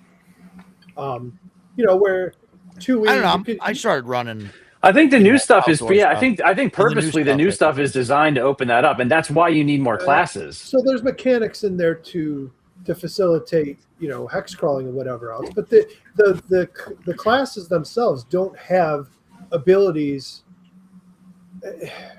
There's no abilities in there that are written to facilitate any type of play outside of dungeon crawling. There is in the player's companion. Yeah, there is some. I would say for what it's worth, I don't necessarily have a problem with that. Like I think it's valuable sometimes to have a game that knows what it is and isn't trying to be everything. I think that's part of the problem with later editions of D&D is they're just trying to be everything to everybody, and so they just do nothing well anymore. So if I want to play a game where I'm not a superhero and I'm raiding tombs and going into dungeons and stuff like that, like that's a good game for that. It's designed for that purpose. Oh, I agree. I agree, but it does very well at that purpose. But if you want to have a long drawn out campaign that's not just dungeon crawling, I mean OSE's the same way. OSE's the same way. I mean, it's really built around dungeon delving. Well, and I think Shadow Dark is trying to emulate some of that with the idea of instead of maybe teleporting from you get a quest to the dungeon, it's, well, what if I want to have an open hex map and play it like a Bethesda open world game? And what does that look like? So they can flesh that out. They already have kind of in those first curse scrolls, they have classes that are more relevant to certain types of geography or biomes or whatever that you wouldn't expect to find other places. So I think she's doing a good job expanding it in places that make sense so far. Well, I hope Dan's right with, we've seen little bits that they've released, the previews they've released from Western Reaches. Yeah. I asked them, like Dolmenwood for a year, you had Dolmenwood beta PDFs, and people have been playing it for a year before it released. And I asked them, and they, the Discord, I like, the Discord's pretty friendly, but man, there are some bootlickers in there. And when I asked the question about the PDFs, like, are we going to get preview, like, beta versions before this goes to print, and they were all like, "Oh no, she wants it to be perfect before it goes out the door." And I'm like, I didn't ask you, Joe Blow number 2, that decided to answer me. I like an actual response, because and they're like, "Well, that's too confusing to people." To who? If you put out a PDF that says it's a beta copy, so it's a beta. and everybody, the only people that can get it are the people that backed it. Right. They understand it's a beta. It's not a full release. So I'm hoping that, beyond the little previews we've seen, there's enough added in there that really fills in those blanks. So Chubby mentioned one of the favorite aspects too is the Grievous Wounds table. That's another cool table that I considered adding into to Shadow Dark. We kind of mentioned that earlier. I know, talking about rolling on a chart when you go below 0. I don't know if my players would be into that, but maybe we'll try it and see what happens. Chubby also mentioned running a party of clerics to run religious quests, pilgrimages. I want to be in that campaign. I think that's cool. I think you could do that without necessarily having a party of all clerics. I mean, I get the appeal, right, to have all clerics, but I mean, I've given like player character, clerics, like more recently Jason, right, who's played Yohai, but like some divine missions or whatever, and the rest of the party kind of goes along with it and does it. I mean, because it kind of broadly affects the whole world anyway, But I even started a crusade. Yeah, I was the only one that knew anything about it, but I was happy I got to do it. Yeah, there you go. And he mentions having a setting, Terra Invictus. I've seen that out there. I didn't realize that was for Shadow Dark. I think I thought that was for Axe, but yeah, I'm gonna have to check that out and see how that is, because that might work out fairly well. And yeah, they're fleshing out a lot of stuff in the Curse Scroll stuff. So yeah, we'll see what comes out. I definitely like Mike said, I'd love to see more of that stuff before having to wait for a final thing. But definitely looking forward for some it doesn't appear that we're going to see it. I mean, they've got some some preview stuff and whatnot, and that's fine. I'll deal with that. But it would just be nice, especially like I want to start a campaign now. I would love to see some of this other stuff to start introducing into my world, even if it's going to change a little bit before it's finalized. Yeah. Are you talking about the Western Reaches? Is that what you're referencing? Yeah. Okay. Yeah. Yeah. So yeah, no, I definitely want to see some of that stuff. But who knows? Hopefully it's going to come out soon, right? I guess I don't know what the I don't know if she's really said anything as far as when it's coming out, or I don't think we're very close yet. Like, we're working on it, so probably next year. I guess I don't know. I found Chubby's setting book there, Terra Invictus for Shadow Dark. I put the link in the chat there, so you guys can see that. I'll probably be checking that out and go from there. I'm not attacking Shadow. I'm not attacking Shadow Dark at all. I'm running Shadow Dark and playing in it. I like Shadow Dark. Edgelord is the mock bootlicker for this discussion. How dare you? Kelsey is a living goddess. My biggest problem is it's hard for me as a lifelong 2E player with lots of rules and lots of options to sometimes look at it and go, "That's all there is." There should be more. You're not the target audience, though. I think that's the thing, is the game isn't... I mean, obviously, people can play whatever they want. I don't even think Shadow Dark is for me, really. I like it in small bursts for what it is. I think it was really sort of custom built to give 5e players a bridge into something better. And for that, I think it does a really good job. Sure. And it almost necessitates it having kind of a limited scope, which, I mean, Right. Everybody, how many years of gaming do the five of us have added together? Like, I don't know that I think we can appreciate it for what it is while sort of saying, yeah, maybe we're not like forever the long, the target audience for this game. Yeah. Right. Yeah. Yeah. I've been very vocal about my support with Shadow Dark, but even saying that, I keep glancing over at my shelf. I would much rather play Hyperborea, AD&D, even C&C, as much as they've frustrated me. I like Shadow Dark, but there are systems that I would much rather play because those systems are kind of ingrained into my play style. Yeah. Yeah. I think we did talk about for my upcoming campaign that I've gone back and forth. I told him I was going to run 2E, but I said I am willing to sit down, and if there are things about, like, say, Shadow Dark, if there's something you really like about it, if we can implement it into our 2E game and it makes sense, I'm all for it. If it's something that you enjoy, as long as it's not game breaking. I think, like, the spell casting, I don't know if that would work in AD&D. That gives them an awful lot of power. I Shadow Dark, think it would work at in all. Shadow Dark characters, whether people want to understand it or not, because there's only 10 levels, they are much more powerful than, say, like OSC characters or BX characters, BECMI characters, because they compact more power into smaller levels. I think at lower levels they're close, but maybe. I think they quickly start to diverge. But even at lower levels, when you start out with a caster that's got 3 spells in their book, and they rolled a cast, and they could potentially, if they're rolling hot that night, they could be casting, throwing all night long. Yep. Right. Yeah. I understand that, but I think it definitely skews further and further apart. Yeah.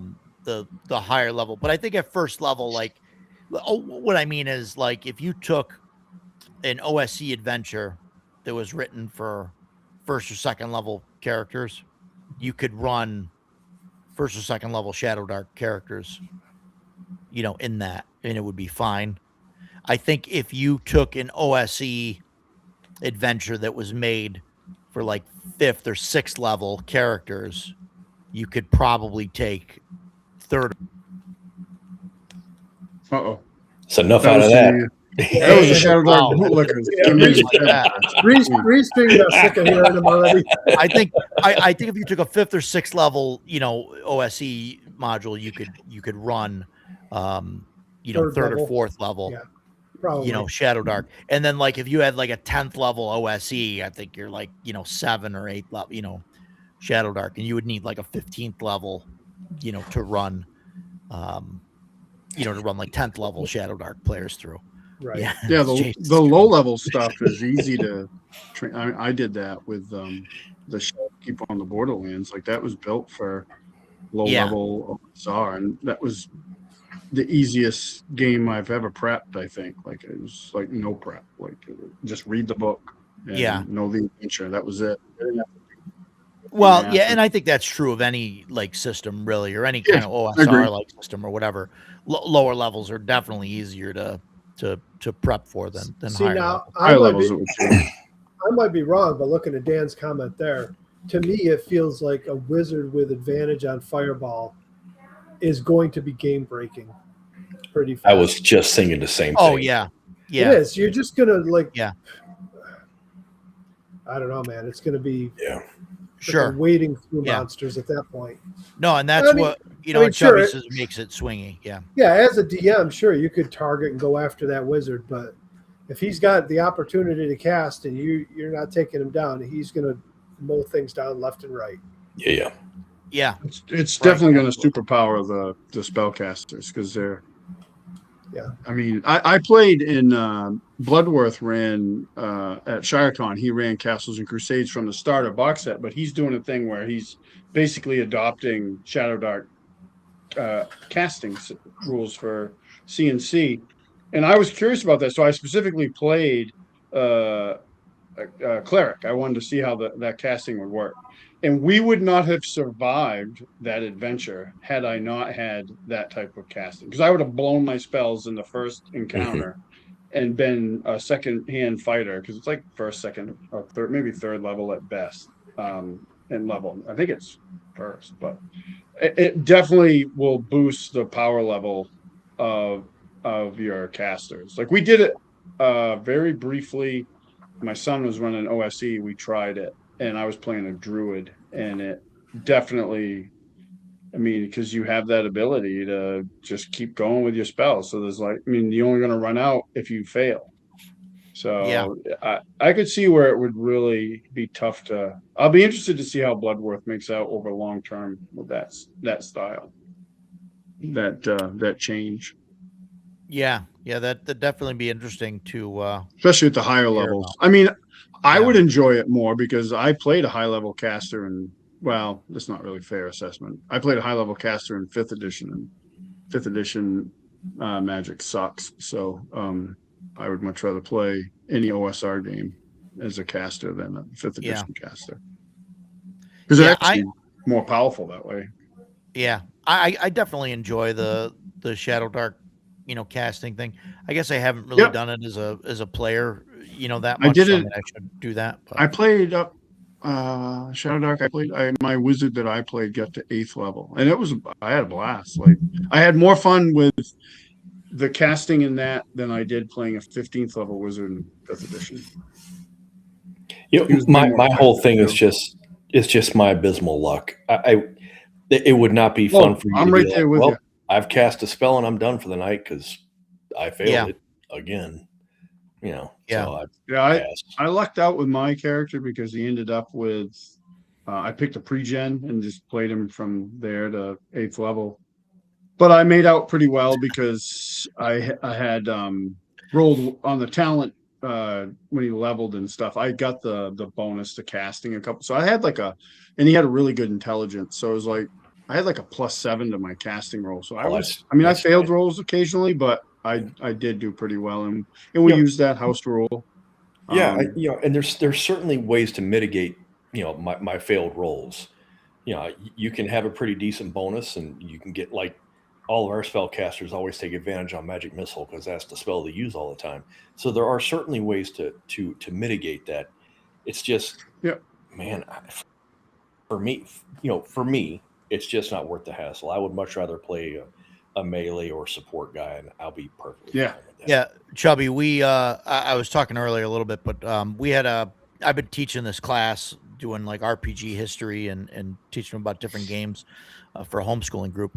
One of the kids, I invited him to my home game running, Shadow Dark, and he's been running 5.5, 2024, whatever, and he was like amazed at like Shadow Dark, like just how quick it moves and just how, everything just flows and it's just boom, boom, boom. And there's no, because he's got issues with, players diving into books and everything takes longer and all that stuff. So, so I gave him a copy of the book, and hopefully he's, going to run some of that stuff.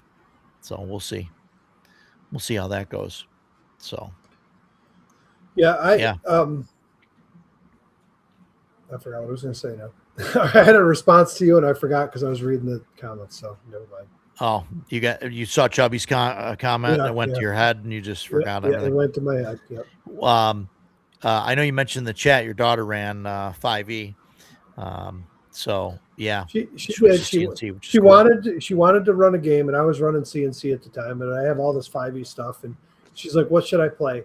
And I know some people will get on me for this, but I was like, "Listen, you're, 15 and 16-year-old girls just getting into the game. I'm like, take the starter set for 5e and run Lost Minds of Phandelver. It's a good set and whatever." Sure. And that's what they ran.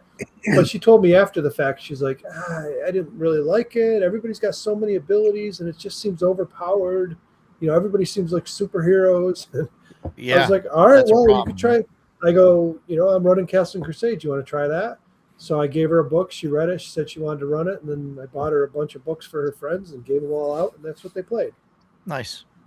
This is a Jason question, if there ever was one. Depends on what you mean by best. 3.5 is is greatly overpowered at level 5+, but it's a hell of a lot of fun to play. I keep looking at Hyperborea over here, man. I've been looking at it all night long. I love the Hyperborea Ranger. That's haven't read it. when I play a Ranger. What's that? I haven't read that one. I'll have to read it. I like all the classes in that book that I've read. Yeah, when I think about a Ranger, Hyperborea nails it. So how close? I think CNC did a good job with the Ranger. I mean, I made a couple changes to it, but I think the only thing I didn't like about CNC is their prime status strength. that's one of the things I changed. I don't want to play them.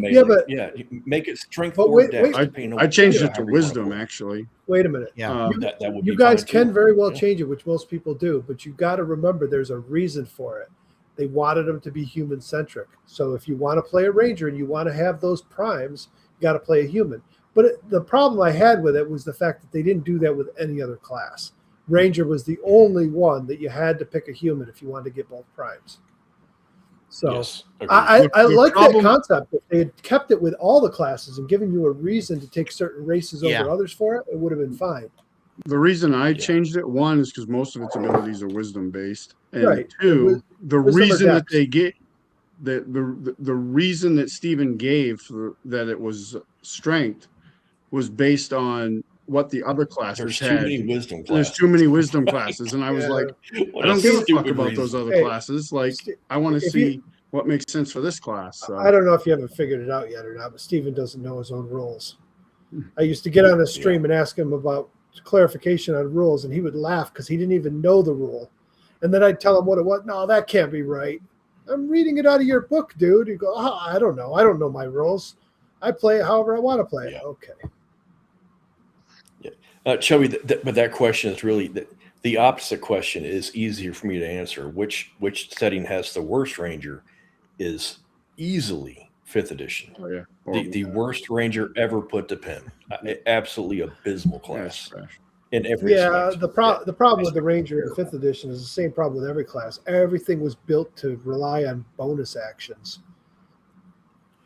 I mean, not even for me, the 5e Ranger, its base abilities are so useless. Spend a spell slot to detect undead or whatever else within a 3-mile radius. Oh, What? Yeah. So somewhere within out 3 there miles is undead. is a skeleton. What? How is that useful in any setting? It's just, and you have to expend a spell slot in order to do it. Just okay. Yeah, Nonsense. That's what his son played. So when you look at like 2nd edition or 1st edition, and you take like a paladin and they get their detect evil. When you read it, it's like it's got a very short range. It can't be through stone. It's got to be in a direction. You literally maybe walk up to a door and can detect if there's evil on the other side of the door. But if the door is stone, forget it. You're not even going to detect it. There's limitations to it. The idea of, I can detect in a 3-mile radius. Okay, great. Yeah, that was I remember when I started playing with the guys I'm playing with now, some of them, I joined their group, and one of the characters was a Ranger, and he had that ability. And I would just see the look of frustration come over the game master's face, because I'm like, it doesn't make any freaking sense whatsoever. None. It was and I just always hated the fact that if you want to do damage with any of the classes, okay, you're a Ranger, you better use Hunter's Mark. And if you're a Warlock, you better use Hex. And if you're a Paladin, the only thing you're doing is smiting things. And if you're I actually liked the 5e Paladin, the original one. I actually liked that class. It was one of the few that I was actually interested in playing. I only got to play one for a little bit, and I actually liked their smite ability, their original smite. I don't like what they changed it, but in the 2024, but the original one, I mean, that was, in my opinion, that was the Paladin's job. Like, I'm going in there and I'm smiting evil. That's what Paladins have spells for, so we can spend them on smite. I'm like, okay. Yeah, I don't know. I don't know when smite came into the game. 1st and 2nd edition, they didn't smite. They could turn undead. They had protections from evil, auras of protection for evil, and all this stuff. I think even Shadow Dark, the Paladin in Shadow Dark, I believe, gives bonuses to your party. They're more of like, I haven't looked. I can't printed speak it on out, that one. but Pete took them home to read them over, so I don't have it sitting here. But yeah, they give some kind of bonus, like you get, I don't know, immunity to something if they're within 5 feet of you. So if they're next to you, the allies Yeah, you get a bonus. You get a bonus to saves, like in TUI, I think it's like a +2 because they have this aura, which I think is fine. Like they're holy warriors, so they should have something. The only beef I'll say about TUI, as much as I love it, the beef I have is the fact that Rangers and Paladins don't get their spells till 9th level. It just seems like I love CNC because they don't get spells. Period. Right. Well, I don't. That's actually. I have no problem with paladins having clerical spells because they're Rangers holy had warriors. magic user spells. Yeah, and that has always bugged me. Yeah. In fact, that's one of the things that I think I talked about that last week. One of the things that I didn't like about Chubby's Ranger in the Player's Companion is that they're a spellcaster. They're more like a druid with a bow kind of thing, and that's not. And it's nothing against the way that class is written. It's just not the Ranger that I want to play. So when I saw the Archer and the Scout, I was like, "That's the Ranger. I want to be able to pathfind. I want to be able to shoot a bow. I want to be able to hide." That Scout, dude. That Scout is like. That is the only thing that could make that Scout better is if I could have an animal companion. I love the Scout class, man. I think it's damn near perfect. It's great. I'm not a huge fan of mechanics that allow you to fire into melee without any penalty, though. And like Shadow Dark has no mechanic for that at all. Now, I think 2Es might be a little too restrictive. Oh, you're going to fire into it. Now you're going to roll to see who you shot randomly at. to see who you shot at. Yeah. You know, I think that's a little too restrictive. I just think there should be some kind of, even if it's not a chance of hitting your ally, maybe if they're in melee combat with something, they're dancing around, parrying, whatever else, maybe you get a negative to attack because that's one of those things that we've kind of always house ruled it. And I certainly have never argued against it. And I don't think anybody else in the group has either, you know, and like we did the same thing with Magic Missile and CNC, or not Magic Missile, Fireball, because in Castles and Crusades, the Fireball is a bead that fires out from the fingertip of the caster and impacts on the first thing it hits or its designated area of effect. And so, you know, Roger's like, okay, Jason, you can use your bow, but you know, I'm going to give you a -2 to hit, and I'm like, cool, I have no problem with that. And a lot of times I was looking at my character and I'm like, I'm good enough. And so I roll the die and hope I get lucky. Usually I'll say like if you miss by more than 4 or something, then you roll to, you know, to hit somebody else randomly or something, you know. You know, like some people think sleep is overpowered in Shadow Dark because it affects up to 2nd level. I mean, sleep has always been kind of like, right, I don't know if I call it overpowered. I think it's less powerful than other editions because it goes in a straight line. No, sleep in Shadow Dark is a near cube centered on. It's a cube. It's a cube centered on the target. So you literally got to go stand in the middle of the mobs if you want to put a bunch of them to sleep. It's not okay. Yeah, it's not at a range. It's a near I'll have to look cube. at that again because I thought it said that it was like a line or something for some reason. Nope. I don't know why I'm thinking that. Yeah, it's because you don't read. You know, could be. Chubby makes a point that I also agree with. You know, really, it's like we can't even really define what a ranger is supposed to be anymore. Yeah. To me, they're Aragorn. You know, they're Strider from the Lord of the Rings or the Hobbit. You know that guy sitting in the corner. I don't really know much about him, but we know he's not to be messed with. And for me, that's how I like my ranger, and that's why I don't like them casting spells. I'm not looking to be a wood priest or especially a magic user spells. I was like, why would they even have magic user spells? That doesn't make any sense to me. So, but for me, you know, and again, that's why I like the Scout. When I saw the Scout class, I was like, oh, that's the guy that I want to play. Whether you call it a Ranger or Scout makes no difference to me. That's what I wanted to play. Chubby says, I have a dream that one day all of God's children will be able to play a game without an overpowered sleep spell. So, Roger, it can be interpreted 2 ways. You weave a lulling spell that fills a near-sized cube extending from you. Well, so does that mean it extends out 30 feet from you, like in front of you, starting in 30 feet? That's the way that we've ran it. I would say yes. because it says a near cube extending from you, so that seems aligned. Yeah. That's how I understood it too. It's like you can't place the cube somewhere else. It has to start where you are. Yeah. Yeah, and it goes out 30 feet. Okay. So, yeah. I had one more question that was sort of on topic. There was sort of for you guys. I know. What's the topic again? Really, the topic's Shadow Dark, right? I don't remember. Yeah. So what are we talking? Really about? quick, because we're past the 3 week. hour mark. I've only seen this in a couple of games. I can only remember one of them was the DC Heroes game from the 80s that I used to love.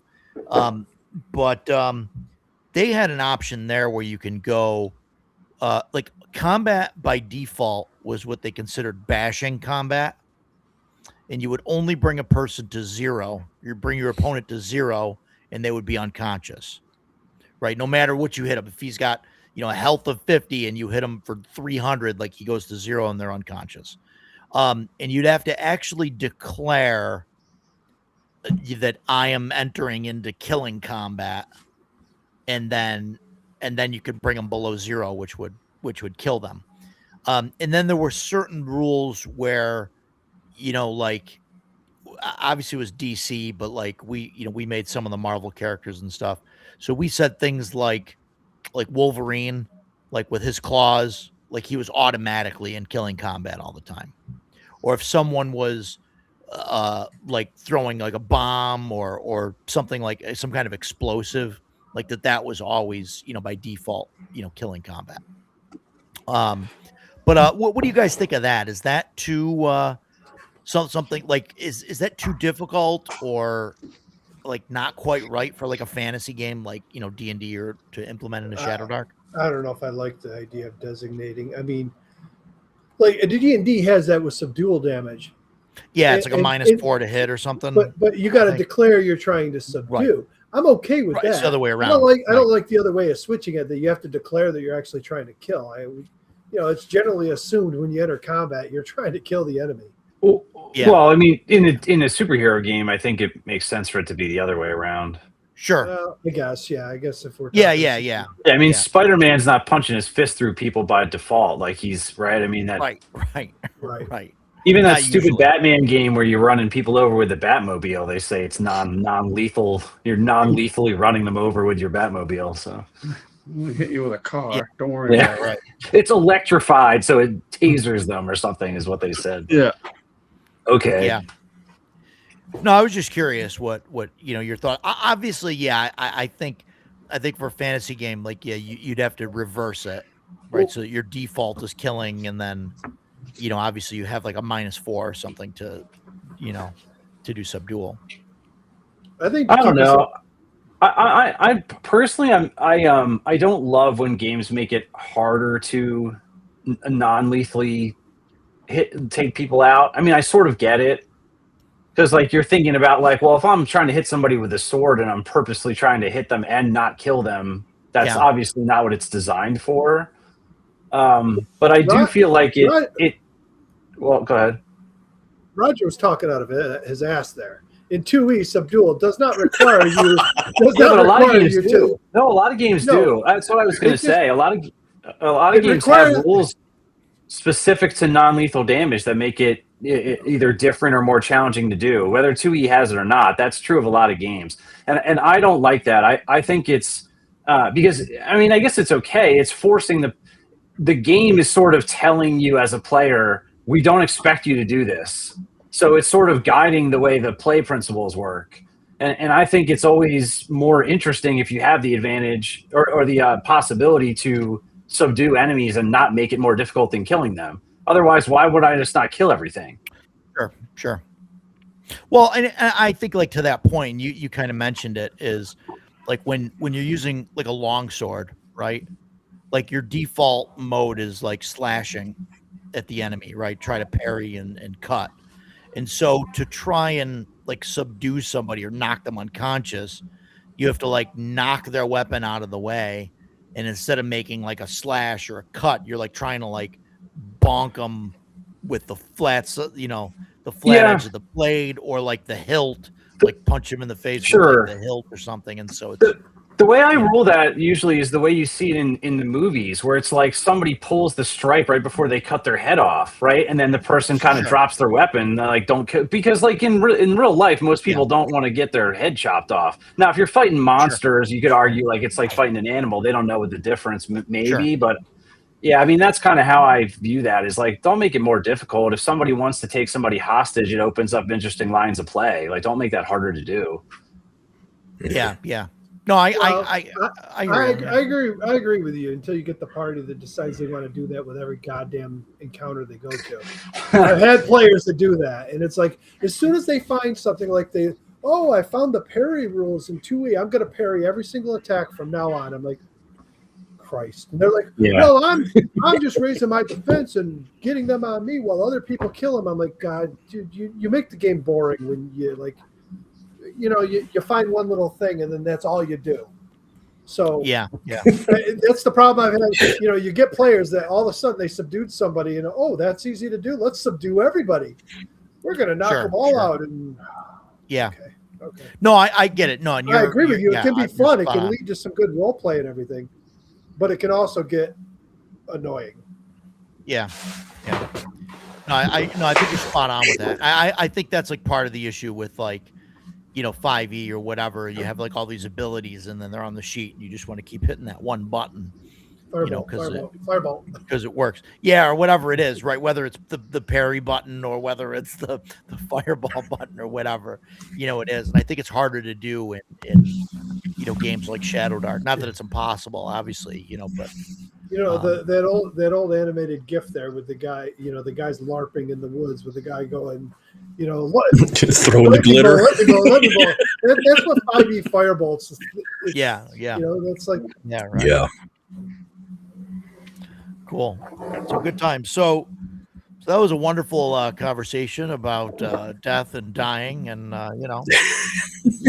we did talk about it. We didn't cover it. I know Jason wants to talk about death and dying in Edge of the Empire. Oh God, I don't even know if it's possible to die in that game. It is not possible to die in that game. Listen, I had a guy who just kept going back doing idiotic things, and we would roll on that chart, man, and oh my God, he would not die. He lost like 3 limbs. And then they were able to like rescue him. And that feels on brand for Star Wars, though. Like losing limbs is pretty on brand.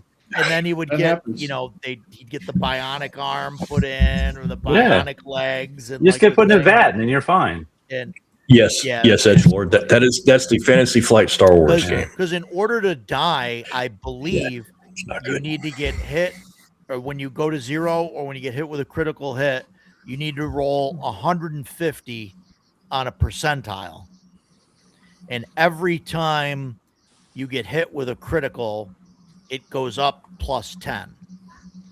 So you need to get hit with like 10 or with like 5 crits, or be below 0, with multiple crits and multiple hits in order to actually get killed. It's hard.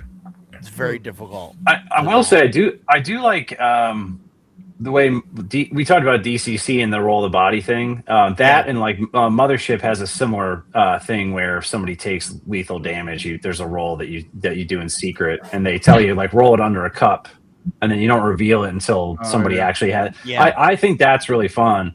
I had that happen in a one shot I ran at Page actually, where I can't remember if it was Page or Mepicon. It might have been Mepicon. But it was a module called Ghost Ship, and there's these automated turrets that come down in the front of the ship, and somebody got domed right in the head. And so it's just, I knew what happened. They ended up not dying. And they had some number of turns. They had like 3 turns to get medical attention, and the ship had like a med bay. So they had to like drag the bot. So it's just like you just see them go down in a heap. And it's like, oh my God, what happened? Like, well, you don't know. You just saw them go down in a heap. So it's like, then when they drag the body out, you flip it over and you go, okay, they took a head wound and they're profusely bleeding, right? And if they don't get medical attention, they're going to die. I do like games that have that kind of mechanic where you just don't know if they're going to live or not because, not that I know, but I imagine if you see somebody get shot, sometimes it's obvious that they're dead. But like, I mean, if it's a mid torso kind of, you don't know. I mean, you don't know. So yeah, I mean, that's kind of cool. Yeah, the only thing that I didn't like about that and like DCC is once you're past like the number of rounds, like then you go to the roll the body mechanic, and it could be 10 minutes, or whatever. Whereas like in Shadow Dark, it's like you've got this many rounds, right? Like there's a clock that's going. Whereas in DCC, it's like, okay, we've got an infinite amount of time. We could leave this dungeon, wait until the dragon dies of natural causes, and come back. It doesn't it doesn't explicitly say it. I mean, I've always interpreted that as like if you leave the combat area, then they're dead. Gone. They're dead. Yeah. No, I'm just being facetious, right? No, I know what you mean, though. Yeah. But the combat could go on for like if you're fighting a dragon or a whole swarm of creatures, like it could be 10, 20 rounds. I mean, of combat, well, and then sure. you find this out. And is that really like a realistic? And to Decato's earlier point, like the dragon breathes fire on you, and you go down in a pile of ash, and then they roll the ash over, and you're like, "Oh, I'm fine. I had a Bible there, and it bounced out." Like, there's things that definitely don't make sense. It hit the Bible. The Bible's torched, but that's yeah. I mean, so that's like the only thing. And I like DCC, right? I mean, I think it's it's wacky, it's crazy, it's I can't run it for a campaign, you know what I mean? But one shots, I think it's fine. Yeah. Or short things. But yeah, that was my only issue with it is the roll the body. I do like the mothership thing though, where they tell you to roll it, and then nobody knows until it's until it's exposed. It's the Schrodinger's instead of rolling it then and there, you roll it before, and then everybody's staring at that cup or whatever, and they know that the fate's already been sealed, but no one knows what it is. Nobody knows. Yeah. And that to me is awesome. Yeah. And so that's cool. When you roll it, do you roll it so that you know what it is and then cover it, or do you have it in like the cup? No, I like to put it in a cup and shake it around. Yeah, I have no idea. And then so you don't know either. Yeah. Okay. Yeah, I don't want to know. Yep, I don't want to know. Yeah. Yeah. Well, Sword and Stones, welcome to the show, but we're wrapping. We're headed out. We're wrapping. But thanks for coming. So everybody, please like, share, subscribe, all of that. I think we're at almost 160 subs, something like that, which is pretty amazing. Nice. That many people that want to hear us not talk about the subject of the day. But yeah. So thanks everybody for coming. Next week, I'm trying, I believe, I think next week where Jason Vey is going to come on. I'm still working on that. I'm trying to settle the date. I have to with be him. on my best best behavior when it comes to CNC. Then we're going to talk about his company and his games and all of that stuff and his stuff. I want to try and stay away from not that I want to stay away from CNC. I'm sure it'll come up. But I mean, obviously he's not, he does A&A, right? What's the Amazing Adventures? Amazing Adventures. Yeah. So I mean, I'm sure we'll talk about that, and whatnot. But obviously CNC will come up. But yeah, there you go. So I mean, we'll talk to him about that stuff. I want to talk to him about his own company and different types of gaming and all that stuff. So,